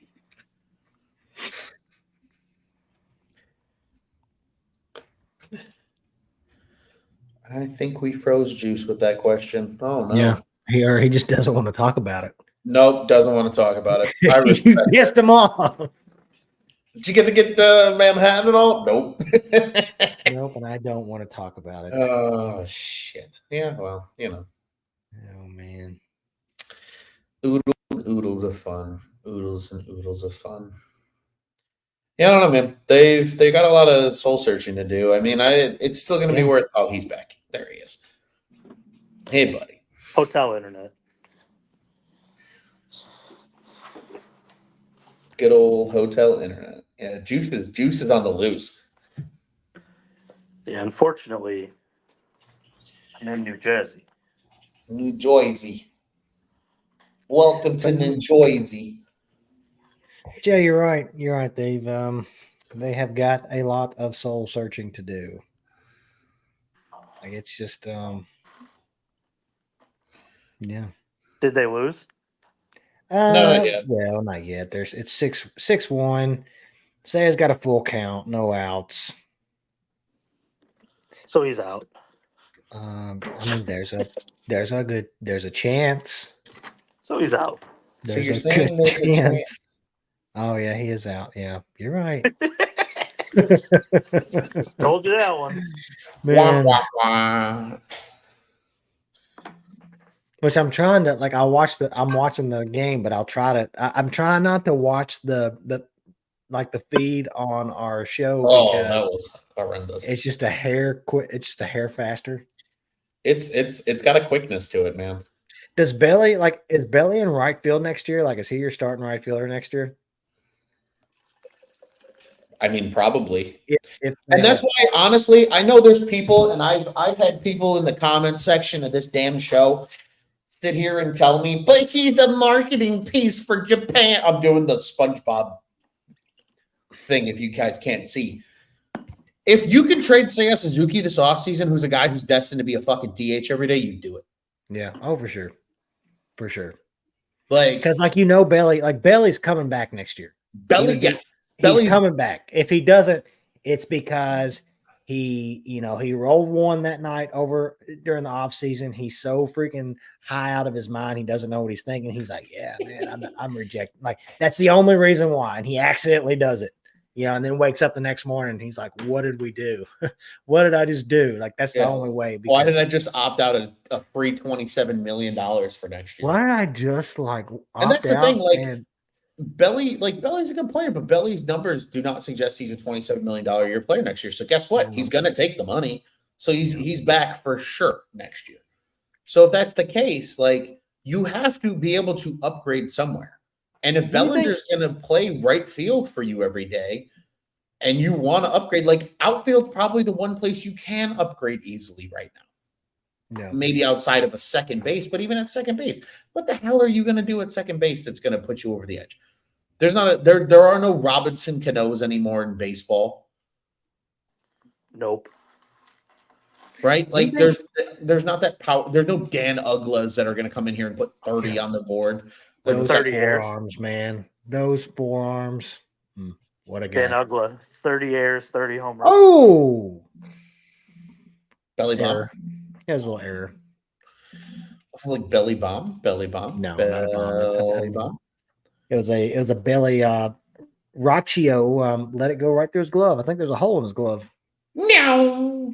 But speaking of Belly, like, do you think that move, that deal with Belly, do you think Jed felt pressured by, like, yes. I mean, when you have Dansby get on stage and say, we need Cody back, and it's I think he did, but I think Jed also knew, though, that he wasn't just going to bow and give him an 8-year deal.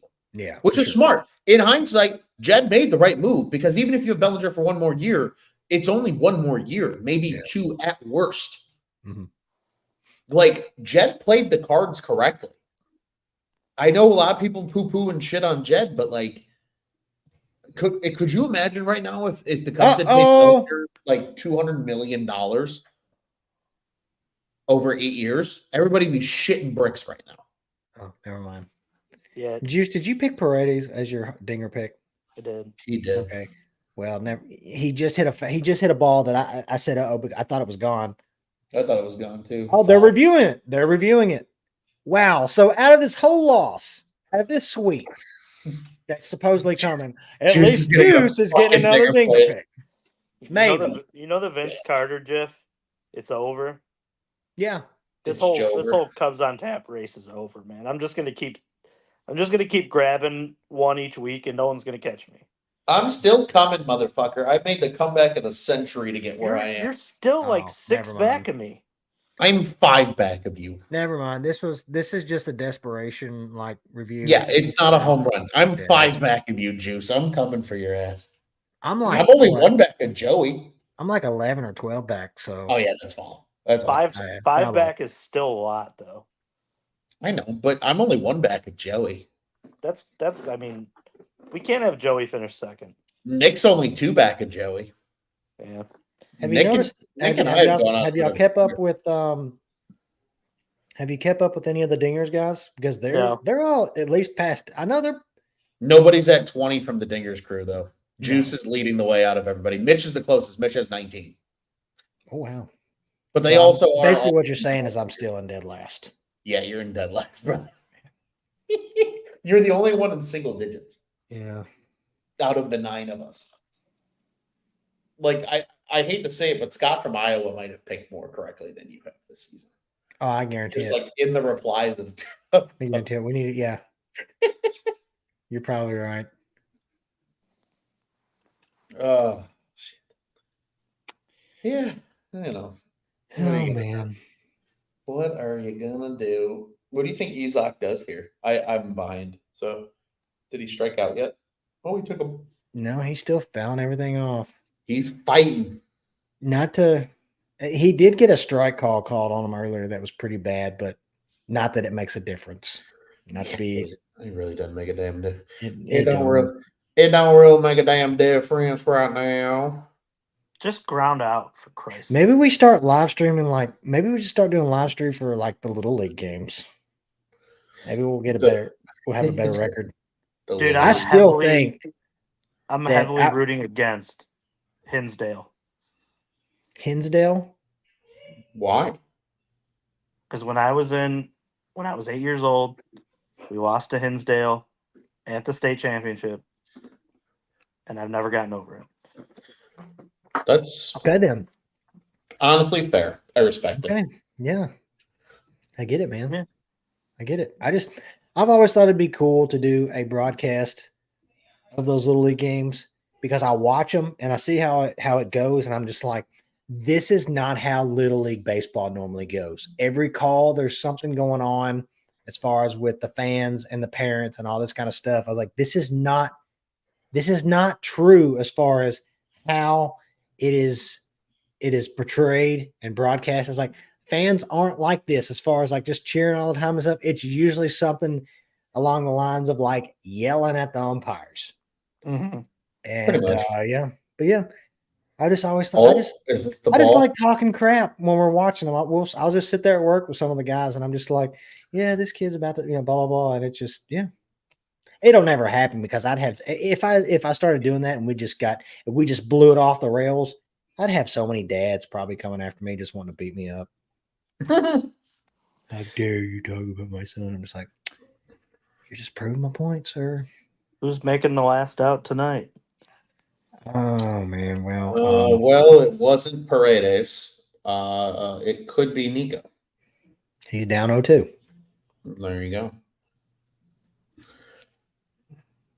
They stink. This guy stinks. They stink.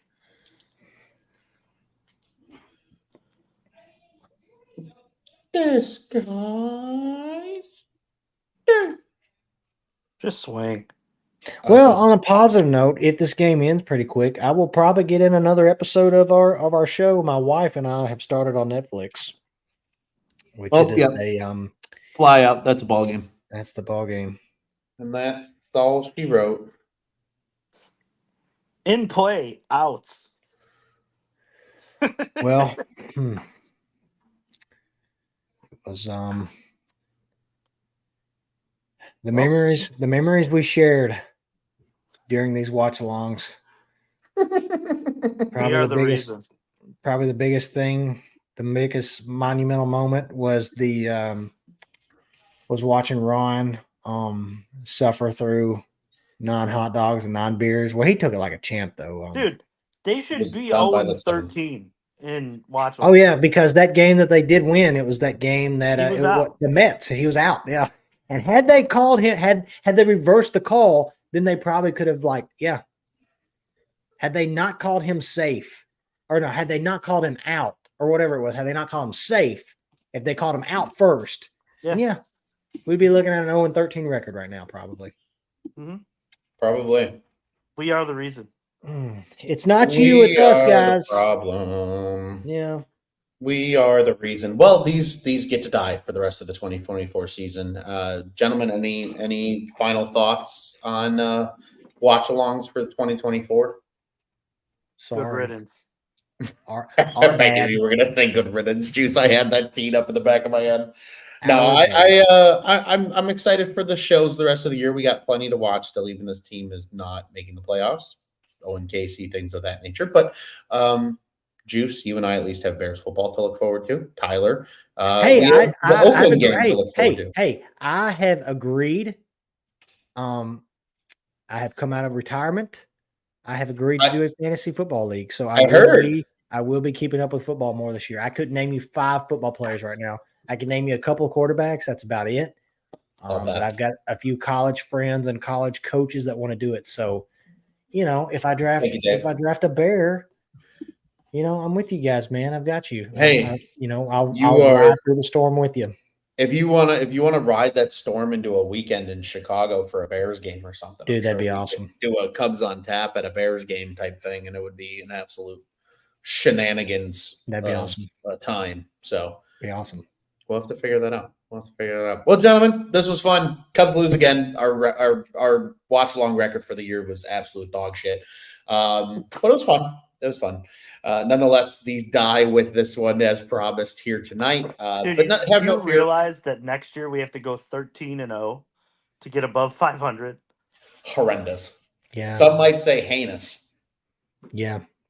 Maybe next year will be better, Juice. Maybe next year because we're Cubs fans. So maybe next year. And maybe it won't. Maybe it won't. Maybe it won't. Maybe it won't. Until then, fuck the Cardinals. Absolutely. Let's go, Cubbies.